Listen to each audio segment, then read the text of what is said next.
अक 52 हिंदी अध्याय 511 अध्याय 254 शांत स्वीकृति विजय और पराजय तथा जीवन और मृत्यु का निर्धारण करने के लिए। हाल के दिनों में लू शेंग ने वू तियान्यों पर साधना तकनीक में कई सुधार किए हैं। आखिरकार जैसे जैसे लू शेंग इस दुनिया में अधिक समय बिताता है, यहाँ साधना तकनीक के बारे में उसकी समझ गहरी होती जाती है। 7वें स्तर के ब्रह्मांडीय जीवन और स्तर 2 ताओ अंतर्दृष्टि की दक्षता के साथ लू शेंग द्वारा सुधारी गई साधना तकनीक पहले प्रयास की तुलना में कहीं अधिक मजबूत है। वास्तव में लू शेंग ने 3 आंखों वाले प्राणियों की विशेष काया और उनकी अनूठी साधना तकनीक का उपयोग करके कुछ मार्शल आर्ट बनाने का भी प्रयास किया। मूलतः यह एक परीक्षण मात्र था, लेकिन लू शेंग अप्रत्याशित रूप से सफल रहा। इस प्रकार अवतार और वू तियान्यों के बीच संबंध का लाभ उठाते हुए लू शेंग ने वू तियान्यों को एक एक करके इन उन्नत साधना तकनीकों और मार्शल आर्ट को सिखाया। हालांकि लू शेंग को इस बात पर कुछ आश्चर्य हुआ कि वू तियान्यों को ये साधना तकनीकें और मार्शल आर्ट सिखाने के बाद इस व्यक्ति ने तुरंत साधना और उनका उपयोग शुरू नहीं किया। क्या ऐसा है कि मेरा अस्तित्व खतरे में पड़ गया है? वू तियान्यों के व्यवहार को देखकर लू शेंग तुरंत समझ गया कि वू तियान्यों क्या सोच रहा था, लेकिन वह केवल उदासीनता से मुस्कुराया। जल्दी मत करो, जब जरूरत होगी तो आप इसका स्वाभाविक रूप से उपयोग करेंगे, लू शेंग ने धीरे से कहा, और ये शब्द भविष्य सूचक साबित हुए। वू तियान्यों ने उसे दिए गए संप्रदाय मिशन को स्वीकार करने के बाद उसने साधना करना बंद कर दिया और संप्रदाय मिशन को निष्पादित करने के लिए अनुमान भगवान दाओ को छोड़ दिया। और यह मिशन, जैसा कि वू तियान्यों ने अनुमान लगाया था, असाधारण रूप से खतरनाक था, एक बाहरी संप्रदाय के शिष्य की क्षमताओं से परे। यद्यपि लू शेंग द्वारा उन्नत साधना तकनीक की साधना के साथ वू तियान्यों ने तीसरे स्तर पर कदम रखा था, लेकिन वह अभी इस क्षेत्र में प्रवेश कर रहा था। मिशन में तीसरे स्तर के बराबर के एक दुर्जय प्रतिद्वंद्वी का सामना करते हुए वू तियान्यों अंततः उनके द्वारा गंभीर रूप से घायल हो गया। एकांत घाटी में वू तियान्यों का शरीर लगातार हिल रहा था। उसने अपनी छाती पकड़ ली, फिर भी अपनी छाती से बहते ताज़ा खून की बूंदों को रोक नहीं पाया। जैसे जैसे रक्त प्रवाहित हुआ, वू तियान्यों की पूरी आभा फीकी पड़ने लगी, और वू तियान्यों के पीछे एक शक्तिशाली उपस्थिति लगातार बढ़ती जा रही थी। दमनकारी माहौल चारों ओर छा रहा था, यहाँ तक कि अनुमान भगवान दाओ का कचरा भी इस सीट पर हमला करने की हिम्मत करता है, मौत को आमंत्रित करता है। गहरी गर्जना पूरे एकांत घाटी में गूंज उठी, जिससे शांति भंग हो गई और अंदर मौजूद पक्षी और जानवर चौंक गए। अरे, यह आदमी इतना तेज क्यों है? वू तियान्यों के पीले चेहरे पर निराशा छा गई, क्योंकि उसे लगा कि दुश्मन, जो तीसरे स्तर के बराबर था, लगातार उसकी ओर बढ़ रहा है। एक बार उनके द्वारा पकड़े जाने पर परिणाम के लिए वू तियान्यों की कल्पना की आवश्यकता नहीं है, निश्चित मृत्यु। क्या सचमुच कोई रास्ता नहीं है? वू तियान्यों के चेहरे पर अनिच्छा दिखाई दी। मैं अभी भी खून का झगड़ा झेल रहा हूँ, मेरा परिवार, मेरे दोस्त। वू तियान्यों की आंखें धीरे धीरे तीसरी आंख की तरह रक्त लाल हो गईं, और दृढ़ता से एक दृढ़ रंग उभर आया। अधिग्रहित दिव्य आत्मा या दुष्ट भगवान, मैं मर नहीं सकता। वू तियान्यों ने आखिरकार एक फैसला किया। वह अचानक रुक गया। लाल लाल रक्त धाराएं उसके चारों ओर लाल सांपों की तरह लिपट गईं। इस क्षण उसकी आंखें रक्त लाल हो गईं। छोटे बदमाश, दौड़ते रहो, रुकना क्यों? जैसे ही वू तियान्यों रुका, एक विशालकाय आकृति तेजी से पीछे से प्रकट हुई। वह अत्यधिक वेग के साथ उस व्यक्ति से निकली। उसने वू तियान्यों को मनोरंजन भरी आंखों से देखा, जैसे कोई शिकारी अपने शिकार को देख रहा हो और भागने के लिए कोई जगह न हो। अनुमान है कि भगवान दाओ ने आप जैसे किसी व्यक्ति को मुझसे निपटने के लिए भेजा है। क्या आप सचमुच सोचते हैं कि मुझे धमकाना आसान है? आज मैं अनुमान भगवान दाओ के इस गुर्गे को मार डालूंगा। आदमी ने उपहास किया। उसका विशाल हाथ अचानक वू तियान्यों की ओर बढ़ गया। भयानक बल ने झोंके पैदा कर दिए। उस समय वू तियान्यों के विचार थोड़े बदल गए और लू शेंग के साथ संपर्क स्थापित हो गया। वरिष्ठ, मेरी मदद करो। वू तियान्यों ने गर्जना करते हुए अपनी सारी साधना तीसरी आंख में डाल दी।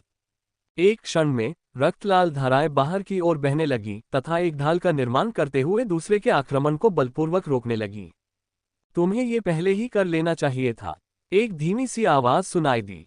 लू शेंग का प्रेत चुपचाप प्रकट हुआ और अपनी आंखों में असीम शांति लिए दिवंगत तृतीय श्रेणी के 3 आंखों वाले प्राणी को देख रहा था।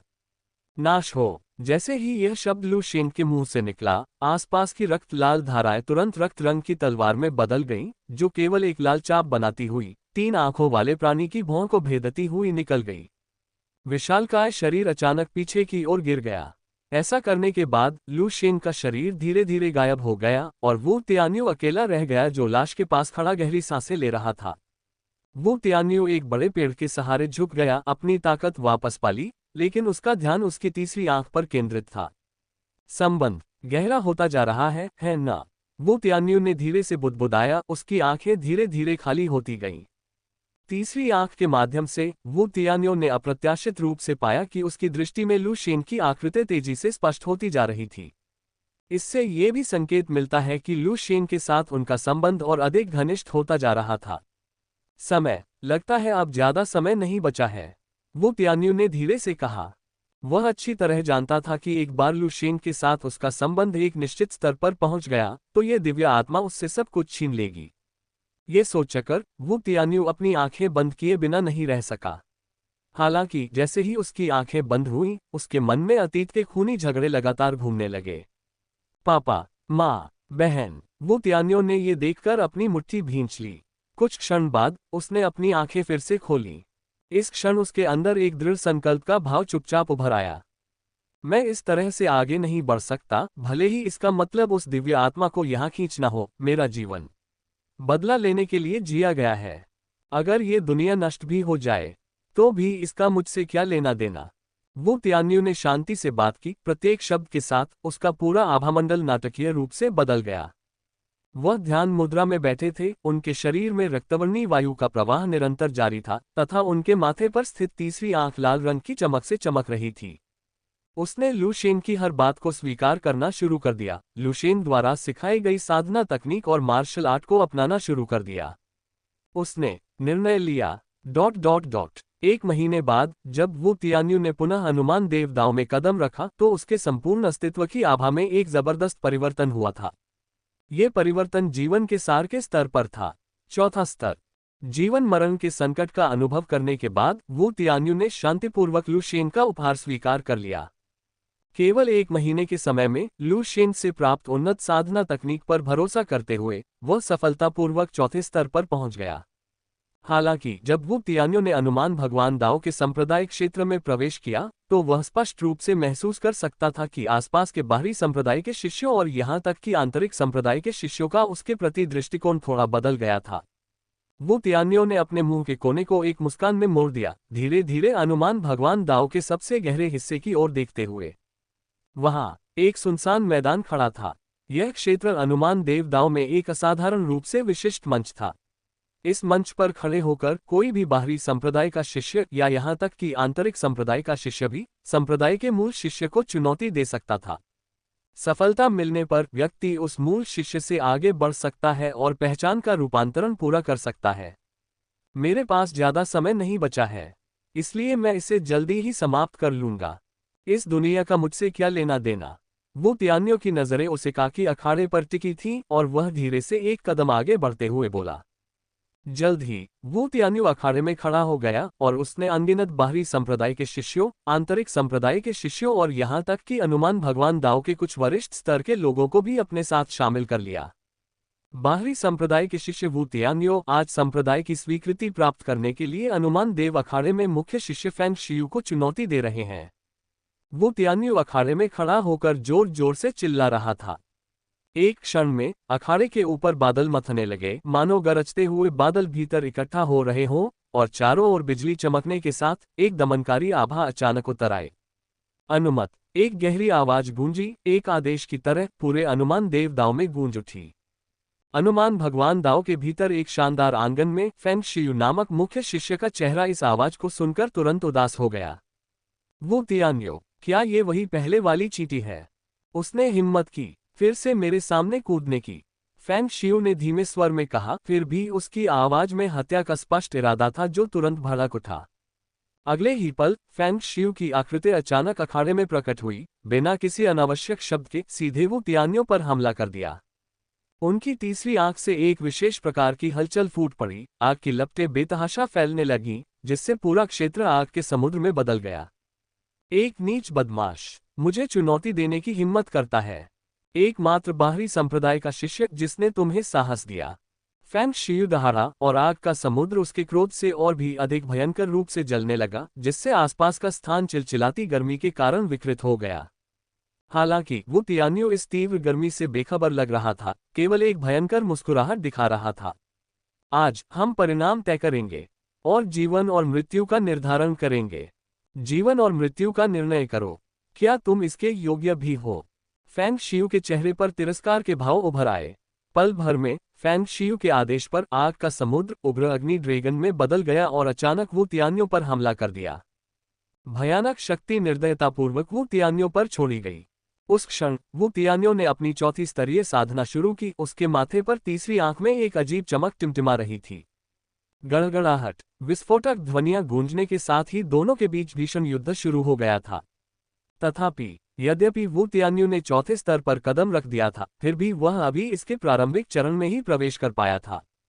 अनुमान देव दाओ के एक प्रमुख शिष्य के रूप में फैंग शियू बहुत पहले ही चौथे स्तर के अंतिम चरण तक पहुंच चुके थे, और इतनी व्यापक साधना के बाद वे कोई साधारण अंतिम चरण के चौथे स्तर के साधक नहीं थे। कुछ ही सांसों में वू तियान्यू को फैंग शियू के हमले के तहत लगातार पीछे धकेल दिया गया। झुलसती आग की लपटों में उसके शरीर का मांस पूरी तरह जल गया था, जिससे बदबू फैल रही थी। तुम क्या हो? तुम मुझे चुनौती देने की हिम्मत कैसे करोगे? पिछले मिशन में तो तुम बच भी गए थे। लगता है तुम्हारी जिंदगी बहुत जिद्दी है, पर माफ करना, जिद्दी जिंदगी वालों को मारना मुझे सबसे ज्यादा पसंद है। फैंग शियू की अभिव्यक्ति अत्यंत क्रूर हो गई। उसके पूरे अस्तित्व से एक जबरदस्त हत्या का इरादा निकल रहा था। आग की लपटें लगातार फैलती रहीं, जबकि फैंग शियू के कत्लेआम के बीच वू तियान्यों को बोलने का कोई मौका नहीं मिला। उसे केवल पीछे हटने के लिए मजबूर होना पड़ा। टकराना, एक और हल्का धमाका हुआ और वू तियान्यों का शरीर अखाड़े के किनारे पर गिर पड़ा। उसके शरीर पर अब कोई मांस नहीं बचा था। पूरा व्यक्ति एक झुलसी हुई लाश बन गया था। केवल थोड़ी कांपती हुई आंखें संकेत दे रही थी कि वू तियान्यू अभी भी जीवित है। इस समय वू तियान्यू की आंखें थोड़ी चकित लग रही थीं। फिर भी नहीं कर सकते, वू तियान्यू ने धीरे से कहा, और उसकी आंखों में चुपचाप अनिच्छा का एक निशान उभर आया। उसने धीरे से अपनी आंखें बंद कर ली, जिससे उसकी चेतना लू शेंग की दुनिया से जुड़ गई। इस समय उसने स्पष्ट रूप से देखा। उसने इस दुनिया में लू शेंग का स्वरूप स्पष्ट रूप से देखा। दिव्य दीप्ति तारे पर लू शेंग धीरे से खड़ा हुआ। जैसे ही लू शेंग आगे बढ़ा, पूरा दिव्य दीप्ति तारा, जिसमें उसकी परिक्रमा कर रहे 3 जीवन ग्रह भी शामिल थे, थोड़ा कांप उठा। मानो वे अपने शासक को जवाब दे रहे हों। क्या आप मेरी मदद कर सकते हैं? वू तियान्यों ने लू शेंग की ओर देखा, धीरे से बोला। उसकी अभिव्यक्ति अविश्वसनीय रूप से शांत थी। लू शेंग भी उतना ही शांत था। उसने शांति से वू तियान्यों को देखा और अंत में धीरे से कहा, क्या तुमने फैसला कर लिया है? क्या तुम कोई भी कीमत चुकाने को तैयार हो? लू शेंग और वू तियान्यों के बीच संबंध मूलतः एक निष्पक्ष लेनदेन था। वू तियान्यू ने धीरे से अपनी आंखें बंद कर लीं और उसके बचपन के दृश्य उसके दिमाग में एक के बाद एक पुरानी फिल्म की तरह चलने लगे। क्रूर दृश्यों ने वू तियान्यू के दिल को लगातार झकझोर दिया। अंततः वू तियान्यू ने गहरी सांस ली और धीरे धीरे अपनी आंखें खोलीं, जिनमें अब अभूतपूर्व दृढ़ संकल्प था। मैंने निर्णय कर लिया है। जैसे ही वू तियान्यू की आवाज गिरी, पूरे ब्रह्मपूर्ण संसार में रक्त लाल ज्वार की लहरें उठीं, जिन्होंने आकाश और पृथ्वी को ढक लिया। अंततः इसने वू तियान्यू की आकृति को निगल लिया, लू शेंग को निगल लिया और इस दुनिया को निगल लिया। ज्वार भाटे के थमने के साथ ही वे आपस में पहले ही एक हो चुके थे। ... इस समय बाहरी दुनिया में फैंग शियू ने अखाड़े के किनारे लेटे वू तियान्यू को देखा। उसने साफ महसूस किया कि वू तियान्यू के शरीर की जीवन शक्ति समय के साथ धीरे धीरे कम होती जा रही थी। उसे अभिनय करने की भी आवश्यकता नहीं थी और कुछ ही देर में वू तियान्यू स्वयं ही मर जाएगा। इस तरह मरना तुम्हारे लिए बहुत आसान है, फैंग शियू ने उदासीनता से कहा। जैसे ही वह धीरे धीरे वू तियान्यू के शरीर की ओर बढ़ा, उसकी हथेली पर लगातार झुलसती लपटें जल रही थीं। इस समय लू शेंग की चेतना पूरी तरह से वू तियान्यू के शरीर में प्रवेश कर चुकी थी। वू तियान्यू की चेतना विलुप्त हो गई, अब उसकी जगह लू शेंग ने ले ली। हालांकि भले ही लू शेंग की चेतना वू तियान्यू के शरीर में प्रवेश कर गई, लेकिन लू शेंग के जीवन का सार वू तियान्यू के शरीर में एकीकृत नहीं हुआ। आखिरकार लू शेंग का अवतार केवल वू तियान्यू की तीसरी आंख थी। जब तक लू शेंग चाहे वह किसी भी समय वू तियान्यो के शरीर से मुक्त हो सकता है। फिलहाल अपने अवतार और वू तियान्यो के बीच के संबंध का लाभ उठाते हुए लू शेंग ने वू तियान्यो के शरीर को धीरे धीरे नियंत्रित करना शुरू कर दिया, ठीक वैसे ही जैसे उसने विशालकाय दिव्य सैनिक को नियंत्रित किया था। यह एहसास कुछ हद तक परिचित है। लू शेंग मंद मंद मुस्कुराया। दीप्ति की मुहर टूटने के बाद से लू शेंग ने लंबे समय से विशालकाय दिव्य सैनिक को नहीं चलाया था। अब वो तियान्यो के शरीर को नियंत्रित करना पहले जैसा ही लग रहा था। अवतार के माध्यम से वो तियान्यो के शरीर को नियंत्रित करने से अप्रत्याशित रूप से मुझ पर इस दुनिया का दमन कमजोर हो जाता है। जैसे जैसे लू शेंग ने धीरे धीरे खुद को वो तियान्यो के शरीर से परिचित किया, वह तीव्रता से महसूस कर सका कि इस दुनिया की चेतना से अस्वीकृति अब उतनी तीव्र नहीं थी। इस तरह मैं इस दुनिया में घूमने के लिए वो तियान्यो के शरीर का उपयोग कर सकता हूँ, जिससे बहुत सारी परेशानियां कम हो जाएंगी। लू शेंग ने धीरे से कहा, यह बस अफसोस की बात है कि वो तियान्यो का शरीर अंततः इतना कमजोर है कि वह मेरी पूरी ताकत का इस्तेमाल नहीं कर सकता। हालांकि फिर भी इस समय लू शेंग की चेतना पूरी तरह से वो तियान्यो के शरीर में डूब गई और उसने अचानक अपनी कसकर बंद आंखें खोल दी। केवल अंतिम चरण का चौथा रैंक भी मुझे चुनौती नहीं दे सकता। गड़गड़ाहट। एक क्षण में वो तियान्यो के शरीर से असीम शक्ति अचानक भड़क उठी और रक्त लाल चमक की आड़ में गंभीर रूप से घायल मांस को तुरंत ठीक कर दिया। फैंग शियू, जो वो तियान्यो के पास आ रहा था, भी अचानक आई इस शक्ति वृद्धि से चौंक गया और तुरंत दूरी बनाए रखने के लिए पीछे हट गया। यह आदमी। फैंग शियू ने वो तियान्यो को सावधानी से देखा, जो फिर से खड़ा हो गया था। उसके दिल में अचानक बेचैनी बढ़ रही थी। लू शेंग ने वो तियान्यो के शरीर को नियंत्रित किया और धीरे धीरे फैंग शियू को देखा। उस उदासीन अभिव्यक्ति ने फैंग शियू को कांपने पर मजबूर कर दिया, मानो वह उसी देवता के सामने खड़ा हो जिससे वह जुड़ा हुआ था। ये वास्तव में वह नजर थी जिसने अनायास ही फैंग शियू के दिल में भय की एक झलक ला दी। असंभव, यह आदमी अचानक अपनी ताकत कैसे वापस पा सकता है? आखिर क्या हो रहा है? फैंग शियू ने लू शेंग को देखा, जिसका शरीर लगातार ठीक हो रहा था। उसकी पुतलियां सिकुड़ रही थीं। अगले ही पल फैंग शियू के चेहरे पर एक निर्दयी भाव प्रकट हुआ और उसने तुरंत लपटों को नियंत्रित किया और लू शेंग की ओर दौड़ा। दिव्य होने का दिखावा करते हुए, आज आपकी मृत्यु का दिन है। फैंग शियू ने दहाड़ते हुए लू शेंग पर शक्तिशाली हमला बोला। लू शेंग ने शांति से फैंग शियू के आक्रमण को देखा। लू शेंग की नज़र में यह भयंकर हमला खामियों से भरा था। अपनी वर्तमान सीमाओं का संक्षेप में आकलन करने के बाद लू शेंग ने अपनी भौं को थोड़ा ऊपर उठाया। आखिरकार यह कोई वास्तविक व्यक्ति नहीं है, शक्ति थोड़ी कम हो गई है। हालांकि इस दुनिया में 3 नेत्र दिव्य दाव को तीसरी आंख में देवता के साथ संवाद करने की आवश्यकता है, और मैं वो तियान्यो के शरीर का उपयोग करके स्वयं वह देवता हूं। इसमें किसी भी प्रकार की लागत की आवश्यकता नहीं है। ऐसी परिस्थितियों में भले ही मैं अपनी पूरी शक्ति का प्रयोग न कर सकूं, लेकिन मात्र चौथे दर्जे से निपटना ही काफी है। लू शेंग ने धीरे से कहा, और जीवन मृत्यु का सच्चा इरादा धीरे धीरे फैलने लगा। जैसे ही फैंग शियू का आकार लू शेंग की आक्रमण सीमा में आया, लू शेंग ने धीरे से अपनी हथेली उठाए और खाली जगह पर हल्के से दबाया। वश में करो। एक क्षण में जीवन और मृत्यु का सच्चा इरादा भड़क उठा और एक अत्यंत भयानक शक्ति में परिवर्तित हो गया, जो तुरंत फैंग शियू पर उतर आया। बाम! अखाड़े में एक धीमी सी आवाज हुई और आसपास के दर्शक केवल ये देख सके कि फैंग शियू का शरीर तुरंत टुकड़ों में फट गया और सभी दिशाओं में उड़ गया।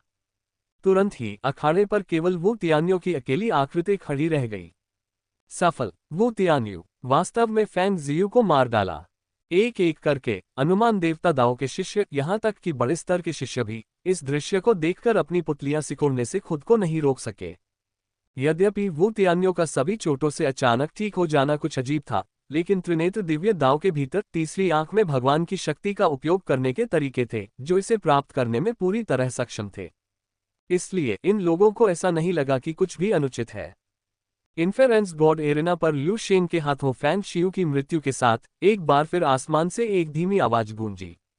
बाहरी संप्रदाय के शिष्य वू तियान्यो ने मुख्य शिष्य फैंग शियू को पराजित कर दिया है। आज से उन्हें अनुमान भगवान दाओ के मुख्य शिष्यों में स्थान दिया गया है। क्रम 10वां। अनुमान ईश्वर क्षेत्र में सफलतापूर्वक चुनौती देने का मतलब था पिछले मुख्य शिष्य की पहचान और स्थिति को हर तरह से बदलना। जहां तक जीवन और मृत्यु का प्रश्न है, जैसा कि वू तियान्यो ने पहले कहा था, इस अनुमान भगवान क्षेत्र पर यह न केवल ताकत को अलग करता है बल्कि जीवन और मृत्यु को भी निर्धारित करता है। यह अनुमान भगवान दाओ के नियमों में से एक है। लू शेंग मैदान में खड़ा होकर चुपचाप आकाश की ओर देख रहा था, फिर धीरे धीरे उसने अपनी निगाहें वापस खींच ली। मुख्य शिष्य है ना, स्थिति और पद में वृद्धि हुई है, जिससे इस दुनिया की साधना तकनीक के रहस्यों तक पहुंच प्राप्त हो गई है। लू शेंग थोड़ा मुस्कुराया। फसल बहुत बुरी नहीं है। लू शेंग ने धीरे से बात की और जैसे ही वह अखाड़े से बाहर निकला, उसने खुद से कुछ बुदबुदाया, फिर भी ऐसा लग रहा था जैसे वह पहले से ही मृत वू तियान्यो से बात कर रहा था। निश्चिंत रहो, तुम्हारा बदला। मैंने तुम्हारा बदला ले लिया है। जैसे ही यह आवाज धीमी हुई, लू शेंग को धीरे धीरे महसूस हुआ कि वू तियान्यो के शरीर पर उसका नियंत्रण काफी गहरा हो गया है। लू शेंग के शब्दों के साथ इस शरीर में बचा हुआ जुनून भी पूरी तरह से खत्म हो गया। लू शेंग ने हल्के से मुस्कुराया, फिर धीरे धीरे अनुमान देवता अखाड़े को छोड़ दिया और अनुमान देवता दाव के पुस्तकालय की ओर बढ़ गया। इस दुनिया को सही मायने में समझने के लिए, त्रिनेत्र दिव्य दाव को समझने के लिए, स्वाभाविक रूप से अनुमान देव दाव का पुस्तकालय एक ऐसी जगह है जिसे नजरअंदाज नहीं किया जा सकता। तियान्यो के भौतिक शरीर पर भरोसा करते हुए लू शेंग अब अनुमान भगवान दाव के मुख्य शिष्यों में 10वें स्थान पर है। स्वाभाविक रूप से उसे अनुमान भगवान दाव के पुस्तकालय में प्रवेश करने का अधिकार है। पुस्तकालय में प्रवेश करते ही लू शेंग की पहली प्राथमिकता इस दुनिया में दर्ज रहस्यमय प्राणियों और नदियों के बारे में जानकारी प्राप्त करना नहीं थी। इसके बजाय उन्होंने तीसरी आंख को मजबूत करने से संबंधित साधना तकनीकों की खोज शुरू कर दी। हालांकि मैं इस 3 आंखों वाली दुनिया में वू तियान्यो के शरीर के साथ चलता हूं, फिर भी मेरा स्रोत अवतार में ही है। वू तियान्यो के शरीर को किसी भी समय त्यागा जा सकता है, लेकिन अवतार को और अधिक शक्तिशाली बनना होगा। केवल इसी तरह से मैं इस दुनिया की चेतना का विरोध कर सकता हूं, दिव्य दानव तकनीक पर भरोसा कर सकता हूं और खुद को मजबूत करने के लिए इस दुनिया की जादुई तकनीकों को इकट्ठा कर सकता हूं। लू शेंग की मानसिकता स्पष्ट थी और उन्होंने तुरंत इन साधना तकनीकों का परीक्षण करना शुरू कर दिया। अपने हाथों में तीसरी आंख को मजबूत करने से संबंधित साधना तकनीकों को देखते हुए लू शेंग ने चिंतन करते हुए अध्ययन भी किया। इस संसार में त्रिनेत्रधारी दिव्य दाव तीसरी आंख के माध्यम से आंखों में स्थित दिव्य सत्ताओं से संपर्क स्थापित करते हैं, अतः ये साधना तकनीकें यद्यपि तीसरी आंख को मजबूत करने वाली कही जाती हैं, वास्तव में तीसरी आंख के भीतर स्थित दिव्य सत्ता को मजबूत करती हैं। दिव्य सत्ता 3 नेत्रों वाली दुनिया में बिना किसी भौतिक रूप के विद्यमान है, जो आत्मा शरीर के समान है तथा मूलतः व्यक्ति की अपनी दिव्य आत्मा को मजबूत करती है। मैं अब टियर 7 दिव्य आत्मा क्षेत्र का एक शक्तिशाली व्यक्ति हूँ। टियर 7 को दिव्य आत्मा इसलिए नहीं कहा जाता है क्योंकि दिव्य आत्मा में मार्शल आर्टिस्ट की संख्या कम है, बल्कि इसलिए कहा जाता है क्योंकि इस क्षेत्र में दिव्य आत्मा महत्वपूर्ण है। बोलते हुए लू शेंग ने साधना तकनीकें बंद कर दी और चिंतन में डूब गए। 3 नेत्रों वाला दिव्य दाव दिव्य प्राणी की दिव्य आत्मा को मजबूत करता है और मेरा शरीर अवतार द्वारा जुड़ा हुआ दिव्य प्राणी है, इसलिए इस विश्व की साधना तकनीकों की साधना करके मैं अपने शरीर की दिव्य आत्मा की शक्ति को भी मजबूत कर रहा हूँ। मेरे लिए यह एक अच्छी विधि मानी जाती है। लू शेंग ने अवतार की वर्तमान शक्ति को महसूस करते हुए कहा। वो तियान्यो की वृद्धि के बाद अवतार की शक्ति टियर 4 तक पहुंच गई है। यदि अवतार इस समय शरीर में वापस लौटता है तो 3 आंखों वाले दिव्य दाव की विशेष प्रकृति के कारण यह मेरे शरीर को कुछ हद तक बढ़ा देगा, लेकिन यह अंततः बहुत कम है। जब तक ये टियर 6 शिखर तक बढ़ा हुआ है, जब अवतार वापस आएगा तो मेरे शरीर में वृद्धि अधिक होगी। अगर संभव हो तो। लू शेंग की आंखें थोड़ी सिकुड़ गईं, इस समय महत्वाकांक्षा का संकेत उभर रहा था। यदि अवतार त्रिनेत्र विश्व में 7वें स्तर के मार्ग पर वापस आ सके और 7वें स्तर की साधना के साथ वापस आ सके, तो मेरे शरीर में वृद्धि अत्यंत भयावह होगी। संभवतः मेरी साधना को सीधे मध्य या अंतिम चरण तक ले जाना। लू शेंग बोला, उसकी आंखें धीरे धीरे चमकने लगीं। ये तय हो गया है। न्यूनतम लक्ष्य अवतार को इस दुनिया में 6ठे स्तर के शिखर तक पहुंचाना है। यदि कोई विशेष अवसर मिले तो अवतार 7वें स्तर के रास्ते पर वापस जा सकता है। लू शेंग ने अपने दिल में इस दुनिया में अवतार की योजना को पहले ही अंतिम रूप दे दिया था। इसके बाद लू शेंग ने एक बार फिर पुस्तकालय में साधना तकनीकों को एक एक करके सीखा। 7वें स्तर के ब्रह्मांडीय जीवन के सार और ताओ अंतर्दृष्टि के 2 स्तरों के संयोजन से लू शेंग को इन साधना तकनीकों में पुनर्तः निपुणता प्राप्त करने में बहुत कम समय लगा। अनुमान देवता दाओ की साधना तकनीकें अपनी सीमा पर स्थिर सितारा मार्शल आर्ट्स की दहलीज तक पहुंचती हैं। इसके अलावा वे अनुमान देवता दाओ के संस्थापक द्वारा बनाए गए थे, जो दर्शाता है कि संस्थापक की उच्चतम साधना टियर 6 से अधिक नहीं थी। वर्तमान में अनुमान देवता दाओ के पास संभवतः कोई टियर 6 का बलवान व्यक्ति नहीं है, सबसे बलवान व्यक्ति केवल टियर 5 की श्रेणी में है। पुस्तकालय में मौजूद साधना तकनीकों के माध्यम से लू शेंग अनुमान देवता दाओ की वर्तमान नींव का मोटे तौर पर अनुमान लगा सकता है। और जैसा कि लू शेंग ने आकलन किया, अनुमान देवता दाओ में वर्तमान में सबसे शक्तिशाली संप्रदाय का नेता है, जो कि 5वीं श्रेणी का 3 आंखों वाला प्राणी है। ये साधना तकनीकें कुछ हद तक कच्ची हैं, कम से कम मेरे लिए तो, लेकिन ये साधना तकनीक काफी दिलचस्प है। लू शेंग की नज़र एक विशेष साधना तकनीक पर पड़ी। ये साधना तकनीक अधूरी है, इसे पुस्तकालय में ऐसे स्थान पर रखा गया है जिसका उल्लेख शायद ही कभी किया गया हो। अपूर्ण होने के बावजूद लू शेंग के 7वें स्तर के ब्रह्मांडीय जीवन परिप्रेक्ष्य के साथ वह तुरंत इस अपूर्ण साधना तकनीक की विशिष्टता को देख सका। ईश्वर को पोषण देने वाली तकनीक। अपने सामने अधूरी साधना तकनीक को देखकर लू शेंग की आंखों में एक सूक्ष्म चमक चमक उठी। पोषणकारी ईश्वर तकनीक लू शेंग को उसकी गहराई के कारण नहीं, बल्कि उसकी विशेष प्रकृति के कारण आकर्षित करती है। अपनी अपूर्णता के कारण इस साधना तकनीक को केवल टियर 5 तक ही विकसित किया जा सकता है, लेकिन इसका एक अत्यंत भयावह पहलू है। अपने सर्वस्व से तृतीय नेत्र में स्थित ईश्वरीय आत्मा का पोषण करो।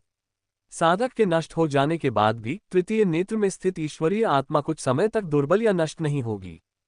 जब कोई अन्य व्यक्ति जो पोषणकारी ईश्वर तकनीक का अभ्यास करता है प्रकट होता है, तो वे पिछले व्यक्ति की ईश्वरीय आत्मा को सीधे अपने अंदर समाहित कर सकते हैं। इस तरह क्या इसका मतलब यह नहीं है, जब तक अधिक से अधिक लोग पोषण देने वाली ईश्वर तकनीक का अभ्यास करते हैं, जब कोई बहुत शक्तिशाली अभ्यासी प्रकट होता है, तो वे इन लोगों को मारकर अपनी ईश्वरीय आत्माओं को उनमें मिला सकते हैं, जिससे वे स्वयं को मजबूत बना सकते हैं। लू शेंग ने तुरंत ही इस पोषणकारी ईश्वर तकनीक का सार समझ लिया। ऐसी जादुई तकनीक, चाहे वह मानव संघ में भी हो या 10,000 कानून दाओ संप्रदाय जैसी ब्रह्मांडीय शक्तियों में भी हो, निस्संदेह राक्षसी मार्ग से संबंधित होगी। निस्संदेह पोषणकारी ईश्वर तकनीक के इन अभ्यासियों को मारना आवश्यक नहीं है। भले ही वे स्वाभाविक रूप से वृद्धावस्था में मर जाएं, फिर भी उनकी ईश्वरीय आत्माओं को समाहित किया जा सकता है। इस प्रकार स्वयं को मजबूत बनाना। ऐसी जादुई तकनीक। लू शेंग गहरी सोच में पड़ गया। सच तो यह है कि ऐसी तकनीक का अभ्यास करना कुछ हद तक भ्रष्टता है, लेकिन क्या ये ब्रह्मांड ऐसा ही नहीं है, जहां बलवान ही शक्तिशाली रहता है और कमजोर केवल बलवान का भोजन या सेवक ही बन सकता है? यदि मैं मजबूत नहीं बनूंगा तो विदेशी आक्रमण का विरोध कैसे कर पाऊंगा?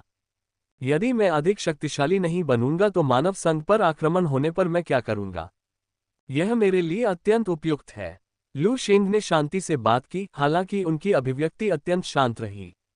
इस दुनिया में सिर्फ अपने अवतार के साथ टियर 7 तक पहुंचना अविश्वसनीय रूप से कठिन है। आखिरकार एक बार टियर 7 बन जाने के बाद ये जीवन के स्तर में एक बड़ी छलांग है। और आखिरकार मैं दिव्य दानव तकनीक पर भरोसा करके इस दुनिया में उतरा हूं। यहां 7वें स्तर को प्राप्त करने से निस्संदेह दुनिया की जागरूकता से ही बहुत अधिक लक्ष्यीकरण आकर्षित होगा। इस रास्ते पर अकेले चलने के बजाय ये बेहतर होगा कि अधिक लोग मेरी मदद करें। एक शक्ति का निर्माण करो, या यूं कहें कि एक शक्ति प्राप्त करो तथा उसके सभी सदस्यों को पोषणकारी ईश्वर तकनीक का अभ्यास कराओ। इस प्रकार पूरे संप्रदाय की शक्ति का उपयोग करके मेरी ईश्वरीय आत्मा का पोषण करो। तब टियर 7 का रास्ता सरल हो जाता है। लू शेंग ने हल्के स्वर में कहा, उसकी आंखों में चमक थी। लू शेंग ने जिस मार्ग का उल्लेख किया है वह निस्संदेह 3 आंखों वाली दुनिया के लोगों के लिए अत्यंत चुनौतीपूर्ण होगा, लेकिन लू शेंग के लिए इसमें पैंतरेबाजी के लिए पर्याप्त गुंजाइश थी। सबसे पहले लू शेंग का असली शरीर एक 7वां ब्रह्मांडीय जीवन है, जो उसके अवतार की शक्ति को तेजी से बढ़ाने में सक्षम है। इसके अलावा लू शेंग अपने असली शरीर की अंतर्दृष्टि और ब्रह्मांडीय दाव का उपयोग और भी अधिक शक्तिशाली साधना तकनीकें और मार्शल आर्ट बनाने के लिए कर सकता है, जो किसी भी शक्ति का समर्थन करने में पूरी तरह सक्षम है। तो फिर पहला कदम, सबसे पहले अनुमान देवता दाव पर नियंत्रण हासिल करना है। लू शेंग खड़ा हो गया और लाइब्रेरी की खिड़की से बाहर देखने लगा तथा अनुमान देवता दाव का अधिकांश भाग देखने लगा। हालांकि अनुमान देव दाव पर नियंत्रण पाने से पहले इस अपूर्ण पोषण देव तकनीक को अभी भी पूर्ण करने की आवश्यकता है और कुछ क्षेत्रों में सुधार किए जाने चाहिए, ताकि यह सुनिश्चित हो सके कि इससे मुझे पूरी तरह से लाभ मिले। लू शेंग ने धीरे से कहा और फिर पुस्तकालय में बैठ गए, पोषण देने वाली ईश्वर तकनीक का अध्ययन करना शुरू कर दिया और साथ ही उसमें कुछ सुधार भी करने लगे।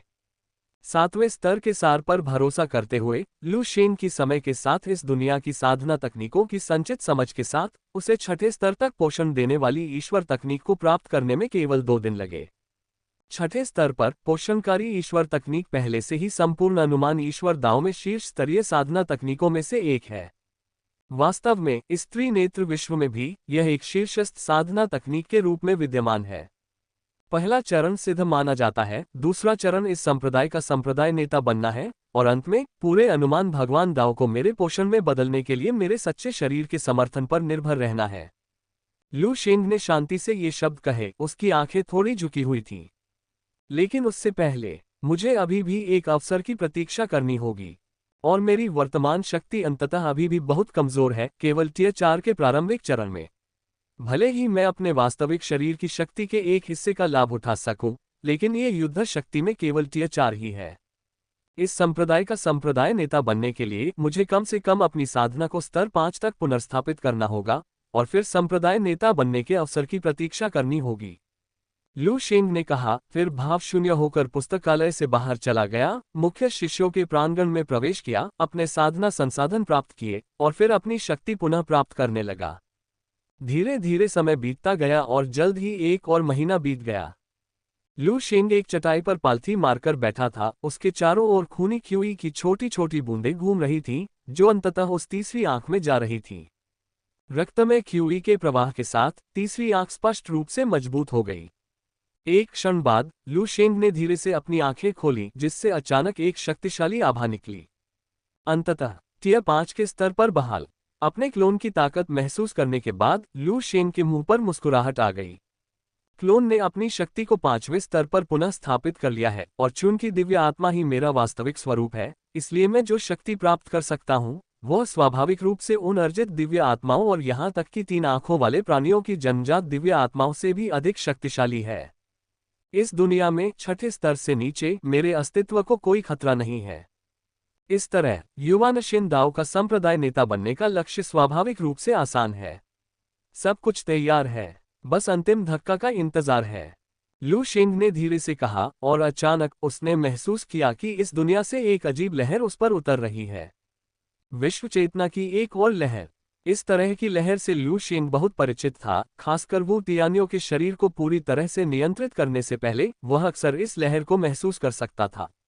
लेकिन एक बार जब लू शेंग ने वुतियानियों के शरीर पर कब्जा कर लिया, तो इस तरंग की आवृत्ति काफी कम हो गई। अब यह फिर से उस पर उतर रहा है, जिससे लू शेंग को एहसास हो रहा है। ऐसा लगता है जैसे इस दुनिया की चेतना एक बार फिर उस पर हमला करने के लिए तैयार है। हालांकि लू शेंग की अभिव्यक्ति अत्यंत शांत रही।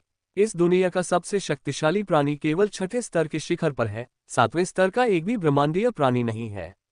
इस कारण विश्व चेतना बहुत शक्तिशाली नहीं है। अन्यथा जब मेरा क्लोन इस दुनिया में उतरा होता तो वह विश्व चेतना द्वारा नष्ट कर दिया गया होता। ठीक इसी कारण से विश्व चेतना बहुत कमजोर है और मुझ पर प्रहार करने के लिए पर्याप्त शक्ति जुटाने में उसे अधिक समय की आवश्यकता है। अब 1 महीने से अधिक समय बीत चुका है, अंततः पर्याप्त बिजली एकत्र हो गई है। मुझे देखने दो कि तुमने मेरे लिए किस स्तर की धमकी तैयार की है। लू शेंग ने हल्के से मुस्कुराते हुए धीरे से खिड़की की ओर देखा। ...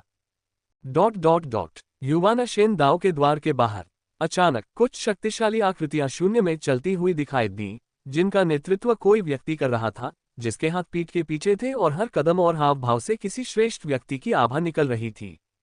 आज नेदर गॉड दाओ एक नए 5वें स्तर के पावरहाउस का स्वागत करता है। नीदर गॉड दाओ की वैधता की पुष्टि करने के लिए युवा नशेन दाओ को नष्ट करें।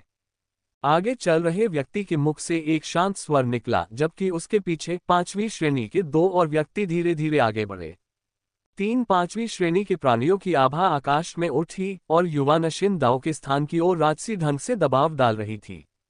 गड़गड़ाहट। 3 5वें स्तर के प्राणियों की आभा आपस में गुंथ गई, जिसके कारण युवा नशेन दाओ के ऊपर की हवाएं तुरंत विकृत हो गईं और टूट गईं।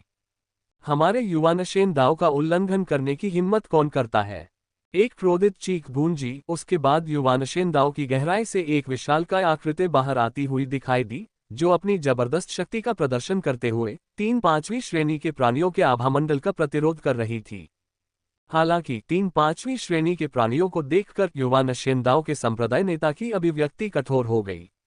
आपने 1 और 5वां स्तर हासिल कर लिया है। संप्रदाय के नेता का दिल तुरंत बैठ गया। युवानशेन दाओ और नेदरगॉड दाओ पहले से ही कट्टर दुश्मन थे। नेदरगॉड दाओ का हमेशा से पलड़ा भारी रहा है और 2-5वीं श्रेणी के साथ वो मुश्किल से टिक पाया। विरोधी उसे मारने का पूरा मौका मिलने के बिना कोई भी जल्दबाजी नहीं कर सकता था। आखिरकार बिना किसी संबंध के 5वीं श्रेणी का शक्तिशाली देश नेदरगॉड दाओ के लिए बहुत बड़ा खतरा बन गया है। लेकिन अब नेदरगॉड दाओ ने 1 और 5वीं श्रेणी की शक्ति प्राप्त कर ली है और निश्चित रूप से उसे मारने पर तुला हुआ है। आज क्या ये स्वर्ग है जो मेरे युवानशेन दाओ को नष्ट करना चाहता है? संप्रदाय का नेता विलाप करने से खुद को नहीं रोक सका। उसकी आंखों में पागलपन की झलक उभर रही थी। यदि आप मेरे युवानशेन दाओ को नष्ट करना चाहते हैं तो भले ही मैं मर जाऊं, मैं आपके निचले भगवान दाओ का एक टुकड़ा फाड़ दूंगा। संप्रदाय का नेता क्रोध में दहाड़ा और तुरंत ही पाताल लोक के 3-5वें स्तर के देवताओं की ओर बढ़ा। निचले भगवान दाओ के संप्रदाय के नेता ने उपहास किया, अपने हाथ लहराते हुए। जैसे ही निचले भगवान दाओ के कई शिष्य उनके पीछे दिखाई दिए, युवानशेन दाओ का सामना करते हुए निचले भगवान दाओ के संप्रदाय के नेता ने निर्दयता से कहा, आज युवानशेन दाओ को मिटा दो, मारना। एक क्षण में रक्त के लिए चीखें गूंज उठी, साथ ही युवानशेन दाओ के भीतर वध की शक्ति भी उमड़ पड़ी। लू शेंग शांति से अपने आंगन में खड़ा था और अपनी निगाहों में एक भी लहर लाए बिना युवानशेन दाओ पर हमला करने वाले निचले भगवान दाओ की सेनाओं को देख रहा था। क्या ये वही जवाबी हमला है जिसकी तैयारी आपने 1 महीने से अधिक समय से की थी? 3 आंखों वाली दुनिया की चेतना अंततः अभी भी बहुत कमजोर है। बढ़ने के लिए इतना समय दिया गया है तो आपके जवाबी हमले का कोई महत्व नहीं है। लू शेंग ने हस्तक्षेप करने के इरादे के बिना धीरे से कहा। उसकी निगाहें आकाश में 5वें स्तर के प्राणियों के युद्धक्षेत्र पर टिकी हुई थीं। लू शेंग इंतजार कर रहा था, युवानशेन दाओ के संप्रदाय नेता के मारे जाने के बाद स्थिति को बदलने के अवसर की प्रतीक्षा कर रहा था। 1 मिनट, लू शेंग ने धीरे से कहा। जैसे जैसे समय धीरे धीरे बीतता गया, 1 मिनट बाद युवानशेन दाओ के संप्रदाय नेता का शरीर अचानक आकाश से नीचे गिरा और जमीन पर गिर गया, जिससे पृथ्वी में एक विशाल गड्ढा बन गया। युवानशेन दाओ के संप्रदाय नेता का शरीर गड्ढे में दबा हुआ, जीवन या मृत्यु अज्ञात। ये देखकर लू शेंग थोड़ा मुस्कुराया और उसका शरीर आंगन से गायब हो गया। इस बीच युवानशेन दाओ के संप्रदाय नेता की स्थिति अज्ञात होने के कारण युवानशेन दाओ के कई बुजुर्गों और शिष्यों के दिलों में अचानक निराशा की भावना छा गई। संप्रदाय नेता मर गया। धिक्कार है, पाताल लोक के देवता दाओ मेरे अनुमान देवता दाओ को नष्ट करने पर तुले हुए हैं। ये खत्म हो गया, ये खत्म हो गया। यहाँ तक कि संप्रदाय का नेता भी पाताल लोक के देवता दाओ के सामने कुछ नहीं है। क्या हम सब आज यही मर जाएंगे? एक पल में पूरा अनुमान देवता दाओ अराजकता में फंस गया। अनुमान देवता दाओ का संप्रदाय नेता उनकी रीढ़ था, उनका एकमात्र 5वां स्तर का शक्तिशाली केंद्र। संप्रदाय नेता के मरते ही वे अपना समर्थन पूरी तरह खो देंगे। यहाँ तक कि अनुमान भगवान दाओ के मुख्य शिष्यों और बुजुर्गों ने भी इस समय निराशा की अभिव्यक्ति प्रदर्शित की। आकाश के ऊपर अधोलोक देव दाओ के 3-5वीं श्रेणी के विशेषज्ञों ने पूरे अनुमान देव दाओ को नीचे देखा। खासकर जब उन्होंने उन लोगों के चेहरे पर निराशा के भाव देखे तो उनके चेहरों पर खुशी का भाव उभर आया।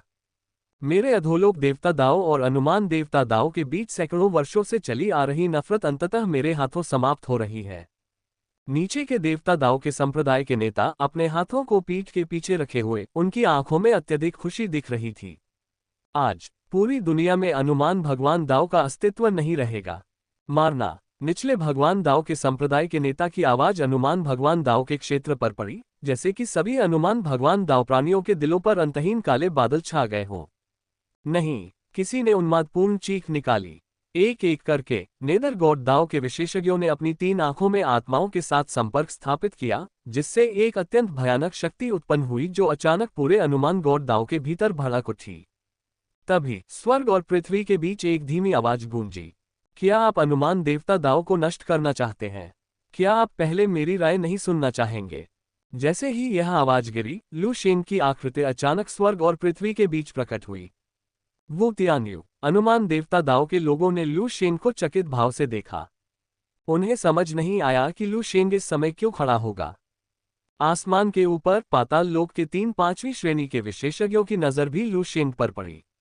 उन्हें पता नहीं क्यों, लेकिन लू शेंग को देखते ही उनके दिलों में बेवजह हत्या का भाव जाग उठा। ऐसा लग रहा था जैसे वे लू शेंग को तुरंत मार डालना चाहते थे। ये बदमाश कहां से आ गया जो हमारे सामने चिल्लाने की हिम्मत कर रहा है? मौत को न्योता बिना किसी हिचकिचाहट के अपने भीतर की मजबूत हत्या की मंशा से प्रेरित होकर नेदरगॉड दाओ के 3-5वें स्तर के विशेषज्ञों ने तुरंत भयानक वध शक्ति को छोड़ दिया और लू शेंग की ओर बढ़ गए। जब अनुमान देवता दाओ के लोगों ने ये दृश्य देखा तो उनके हृदय में निराशा की भावना उत्पन्न हो गई।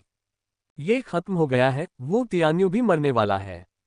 यहां तक कि संप्रदाय का नेता भी उन्हें नहीं हरा सका, तो वो तियान्यू कैसे कर सकता है? संभवतः अनुमान भगवान दाओ के एक शिष्य ने निराशा से कहा। हालांकि नेदरगॉड दाओ के 3-5वें स्तर के विशेषज्ञों के दृष्टिकोण का सामना करते हुए लू शेंग की अभिव्यक्ति शांत रही। जैसे ही तीनों की वध शक्ति लू शेंग पर पड़ने वाली थी, वह हल्के से आगे बढ़ गया। उसके माथे पर स्थित तीसरी आंख अचानक लाल चमक के साथ फूट पड़ी, जिससे एक विशेष ऊर्जा आभा फैल गई जो आगे की ओर फैल गई। अगले ही पल लू शेंग के अवतार का प्रेत उसके सामने प्रकट हुआ। दबाओ! स्वर्ग और पृथ्वी के बीच अनंत महिमा से भरी एक आवाज गूंज उठी, मानो वह किसी देवता की विस्फोटित आवाज हो। पंचतत्वों की दमन शक्ति ज्वार की तरह दुनिया में उमड़ पड़ी। अधोलोक के देवता दाओ के 3-5वीं श्रेणी के विशेषज्ञों ने तो कोई प्रतिक्रिया भी नहीं दी। वे पहले से ही इस शक्तिशाली दमनकारी शक्ति के तहत जमीन में दबे हुए थे। संहार करना! लू शेंग के प्रेत से एक और आवाज आई जो किसी दिव्य आत्मा की फुसफुसाहट जैसी लग रही थी। विनाश की भयावह शक्ति गर्जना करते हुए बाहर निकली, एक तार मुद्रा का निर्माण किया और उस स्थान की ओर भयंकर रूप से टूट पड़ी जहां वे तीनों थे। धमाका! स्वर्ग और पृथ्वी के बीच केवल विस्फोटों की ध्वनि थी, लेकिन ये स्पष्ट था कि पाताल लोक के देवदाओं के 3-5वें स्तर के प्राणियों के शरीर पहले से ही विनाश की भयानक शक्ति के प्रभाव में धूल में बदल चुके थे। एक क्षण में संपूर्ण अनुमान देवदाओ मृत मौन में डूब गया। सभी लोग अपने सामने के दृश्य को अविश्वास से देख रहे थे।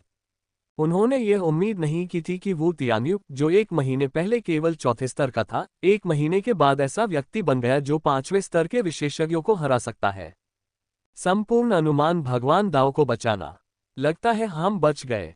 अनुमान भगवान दाओ के एक शिष्य ने खुद से बुदबुदाया। एक पल के लिए सभी की निगाहें हवा में लू शेंग पर टिक गईं।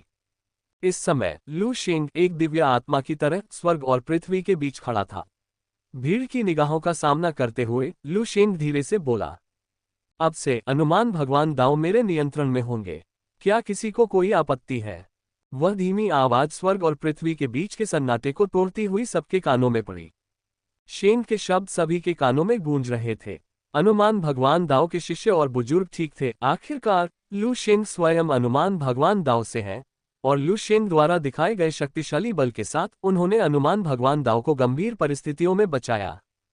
हालांकि जब लू शेंग ने निचले भगवान दाओ का भी प्रबंधन करने का प्रस्ताव रखा, तो निचले भगवान दाओ के कुछ शिष्य और बुजुर्ग अनिच्छुक थे। आखिरकार निचले भगवान दाओ और अनुमान भगवान दाओ लंबे समय से दुनिया में दुश्मन रहे हैं, वे सामंजस्यपूर्ण रूप से सह अस्तित्व में कैसे रह सकते हैं? लू शेंग ने भी इसकी परवाह नहीं की। उसने सीधे तौर पर दुर्जय मार्शल शक्ति का प्रदर्शन किया तथा नेदर गॉड दाओ और इन्फेरेंस गॉड दाओ दोनों को बलपूर्वक नियंत्रित किया। जो शिष्य और बुजुर्ग सचमुच अनिच्छुक थे, लू शेंग ने उन्हें जाने दिया। आखिरकार लू शेंग के लिए अनुमान भगवान दाओ और निम्न भगवान दाओ दोनों ही केवल खुद को मजबूत करने के तरीके हैं। उन्हें प्रतिरोध विकसित करने देने के बजाय उन्हें अपने आप छोड़ देना बेहतर है। इसके बाद लू शेंग ने दोनों संप्रदायों निचले भगवान दाओ और अनुमान भगवान दाओ के संसाधनों को समेकित किया और उन्हें खुद को बढ़ाने के लिए अपनी साधना के लिए तैयार किया। लेकिन इस कार्रवाई को कई बुजुर्गों की ओर से काफी विरोध का सामना करना पड़ा। संप्रदाय प्रमुख, ये दोनों संप्रदायों के हमारे सभी संसाधन हैं। यदि आप इनका उपयोग साधना के लिए करते हैं तो हमारे संप्रदाय के शिष्यों का क्या होगा? कुछ बुजुर्गों ने लू शेंग को गंभीरता से सलाह दी। हालांकि लू शेंग ने इन सलाह पर कोई ध्यान नहीं दिया। उसके लिए अपने अवतार की शक्ति को बढ़ाना सबसे महत्वपूर्ण था। केवल अवतार की शक्ति को उन्नत करके ही इस विश्व की चेतना से आने वाले आक्रमण का बेहतर ढंग से प्रतिरोध किया जा सकता है। इस बार केवल 1 महीने के भीतर विश्व की चेतना ने अनुमान भगवान दाओ को नष्ट करने के लिए नेदर गॉड दाओ के विशेषज्ञों को जुटाया। इस बार क्या होगा 2 महीने 3 महीने बाद? क्या विश्व की चेतना का प्रतिघात और भी प्रबल हो जाएगा? उस समय हो सकता है कि छठे स्तर के विशेषज्ञ सीधे उसके खिलाफ कार्रवाई करें, इसलिए उसकी शक्ति को बढ़ाना ही लू शेन को अभी करने की जरूरत है। लू शेन को सलाह की अनदेखी करते देख कुछ बुजुर्गों और शिष्यों ने लू शेन से पूरी तरह से आशा खो दी और अनुमान भगवान दाओ से दूर हो गए। जबकि जो लोग अनुमान भगवान दाओ को नहीं छोड़ते थे, वे लू शेन के कार्यों से कुछ हद तक निराश महसूस करते थे, लेकिन वहां रुकना केवल लू शेन की सुरक्षा पर निर्भर रहने के लिए था। आखिरकार पांचवी श्रेणी का प्राणी तीन आंखों वाली दुनिया में महत्वपूर्ण स्थान रखता है। विशेषकर चूंकि लू शेंग अकेले ही तीन पांचवी श्रेणी के प्राणियों का सामना कर सकता है और उनका वध कर सकता है, ऐसे पराक्रम के कारण कई लोग लू शेंग का अनुसरण करना चाहते हैं। अनुमान देवता दाओ की वर्तमान स्थिति के बारे में लू शेंग ने सब कुछ स्पष्ट रूप से देखा, फिर भी उसके दिल में कोई हलचल नहीं हुई। निष्कर्षतः भगवान दाओ और निम्न भगवान दाओ मेरे लिए एक साधना स्थल के अलावा कुछ नहीं है। इसके अलावा एक बार जब मेरी साधना में सुधार हो जाएगा तो और भी चीजें होंगी जो मैं कर सकता हूं। उस समय मुझे इस बात का डर नहीं होगा कि कोई भी अनुमान भगवान दाओ में शामिल नहीं होगा। लू शेंग ने शांतिपूर्वक बुजुर्गों और शिष्यों को इन्फेरेंस गॉड दाओ से जाते हुए देखा, जिससे पूरा स्थान खाली सा लग रहा था। फिर लू शेंग ने अपनी दृष्टि हटा ली और अपनी साधना को बढ़ाने के लिए अनुमान देवदाओं और अधोलोक देवदाओं के संसाधनों पर निर्भर रहना शुरू कर दिया। समय पलक झपकते ही उड़ गया। तीन आंखों वाली दुनिया में 3 साल बीत गए। इन 3 वर्षों के दौरान लू शेंग ने अपना लगभग सारा समय अपने अवतार की शक्ति को बढ़ाने और खुद को छिपाने में लगा दिया और अनुमान भगवान दाओ के मामलों की पूरी तरह से उपेक्षा की। समय बीतने के साथ साथ अधिकाधिक संख्या में इन्फेरेंस गॉड दाओ शिष्यों ने साथ छोड़ दिया, यहां तक कि कई बुजुर्ग भी साथ छोड़ गए। इन 3 वर्षों में संपूर्ण अनुमान देव दाओ धीरे धीरे एक खाली खोल में बदल गया। फिर भी लू शेंग का दिल इस सब के बारे में बहुत शांत रहा। लू शेंग समझ गया कि अनुमान भगवान दाओ की वर्तमान स्थिति आंशिक रूप से स्वयं के कारण थी, लेकिन आंशिक रूप से 3 आंखों वाली दुनिया में दुनिया की चेतना के कारण भी थी। विश्व की चेतना ने अनुमान देवता दाओ के बुजुर्गों और शिष्यों को सूक्ष्म रूप से प्रभावित किया, जिससे वे चले गए और संप्रदाय की समग्र शक्ति कमजोर हो गई। लू शेंग के लिए अनुमान भगवान दाओ का कमजोर होना वास्तव में फायदेमंद है। आखिरकार विश्व की चेतना से आने वाले अधिक तीव्र प्रतिक्रिया को रोकने के लिए उसे अभी स्वयं को छिपाए रखने की आवश्यकता है। इस स्थिति में अनुमान भगवान दाओ जितना कमजोर होगा, दुनिया की चेतना द्वारा लक्षित होने की संभावना उतनी ही कम होगी। इस प्रकार 3 वर्ष बीत गए। इन 3 वर्षों में लू शेंग ने नेदर गॉड दाओ और इन्फेरेंस गॉड दाओ के संचित संसाधनों को पूरी तरह से समाप्त कर दिया था। इस समय लू शेंग इन्फेरेंस गॉड दाओ में एक पहाड़ की चोटी पर पालथी मारकर बैठा था, जो घने रक्त धुंध से घिरा हुआ था और बेहद विचित्र लग रहा था। अचानक लू शेंग ने एक गहरी सांस ली और भारी रक्त धुंध लू शेंग के माथे के केंद्र में अवतार में उन्मत्त रूप से बढ़ गया। जैसे ही स्वर्ग और पृथ्वी में रक्त की धुंध पूरी तरह से अवतार द्वारा अवशोषित कर ली गई, लू शेंग के शरीर से एक शक्तिशाली आभा निकली। छठी श्रेणी। लू शेंग ने धीरे से अपनी आंखें खोली, फिर भी वे अत्यंत शांत रहीं। यदि कोई अब लू शेंग का अवलोकन करे तो वह देखेगा कि उसके जीवन में नाटकीय परिवर्तन आ गया है। और इसी क्षण स्वर्ग और पृथ्वी के बीच एक विशेष ध्वनि अचानक गूंज उठी, जिससे 3 आंखों वाली दुनिया के प्राणियों को तुरंत निराशा की एक परत में लिपटा हुआ महसूस हुआ।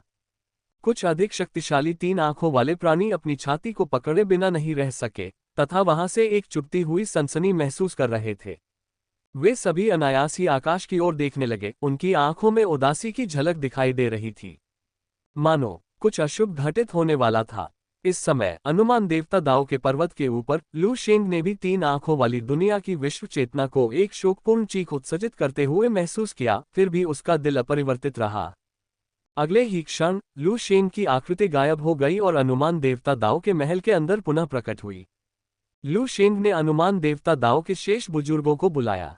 कुछ ही क्षणों बाद अनुमान देवता दाओ के महल में धीरे धीरे 3 आकृतियां प्रकट हुईं। ये तीनों ही अनुमान देवता दाओ के एकमात्र शेष बुजुर्ग थे। अतीत में अनुमान देवताओं में बुजुर्गों की संख्या 10 से अधिक तक पहुंच गई थी, लेकिन अब समय बीतने और लू शेंग के कार्यों के साथ साथ विश्व चेतना के प्रभाव के बाद केवल ये 3 ही बचे हैं, और वे केवल अनुमान भगवान दाओ के प्रति अपने गहरे लगाव के कारण ही रुके हैं।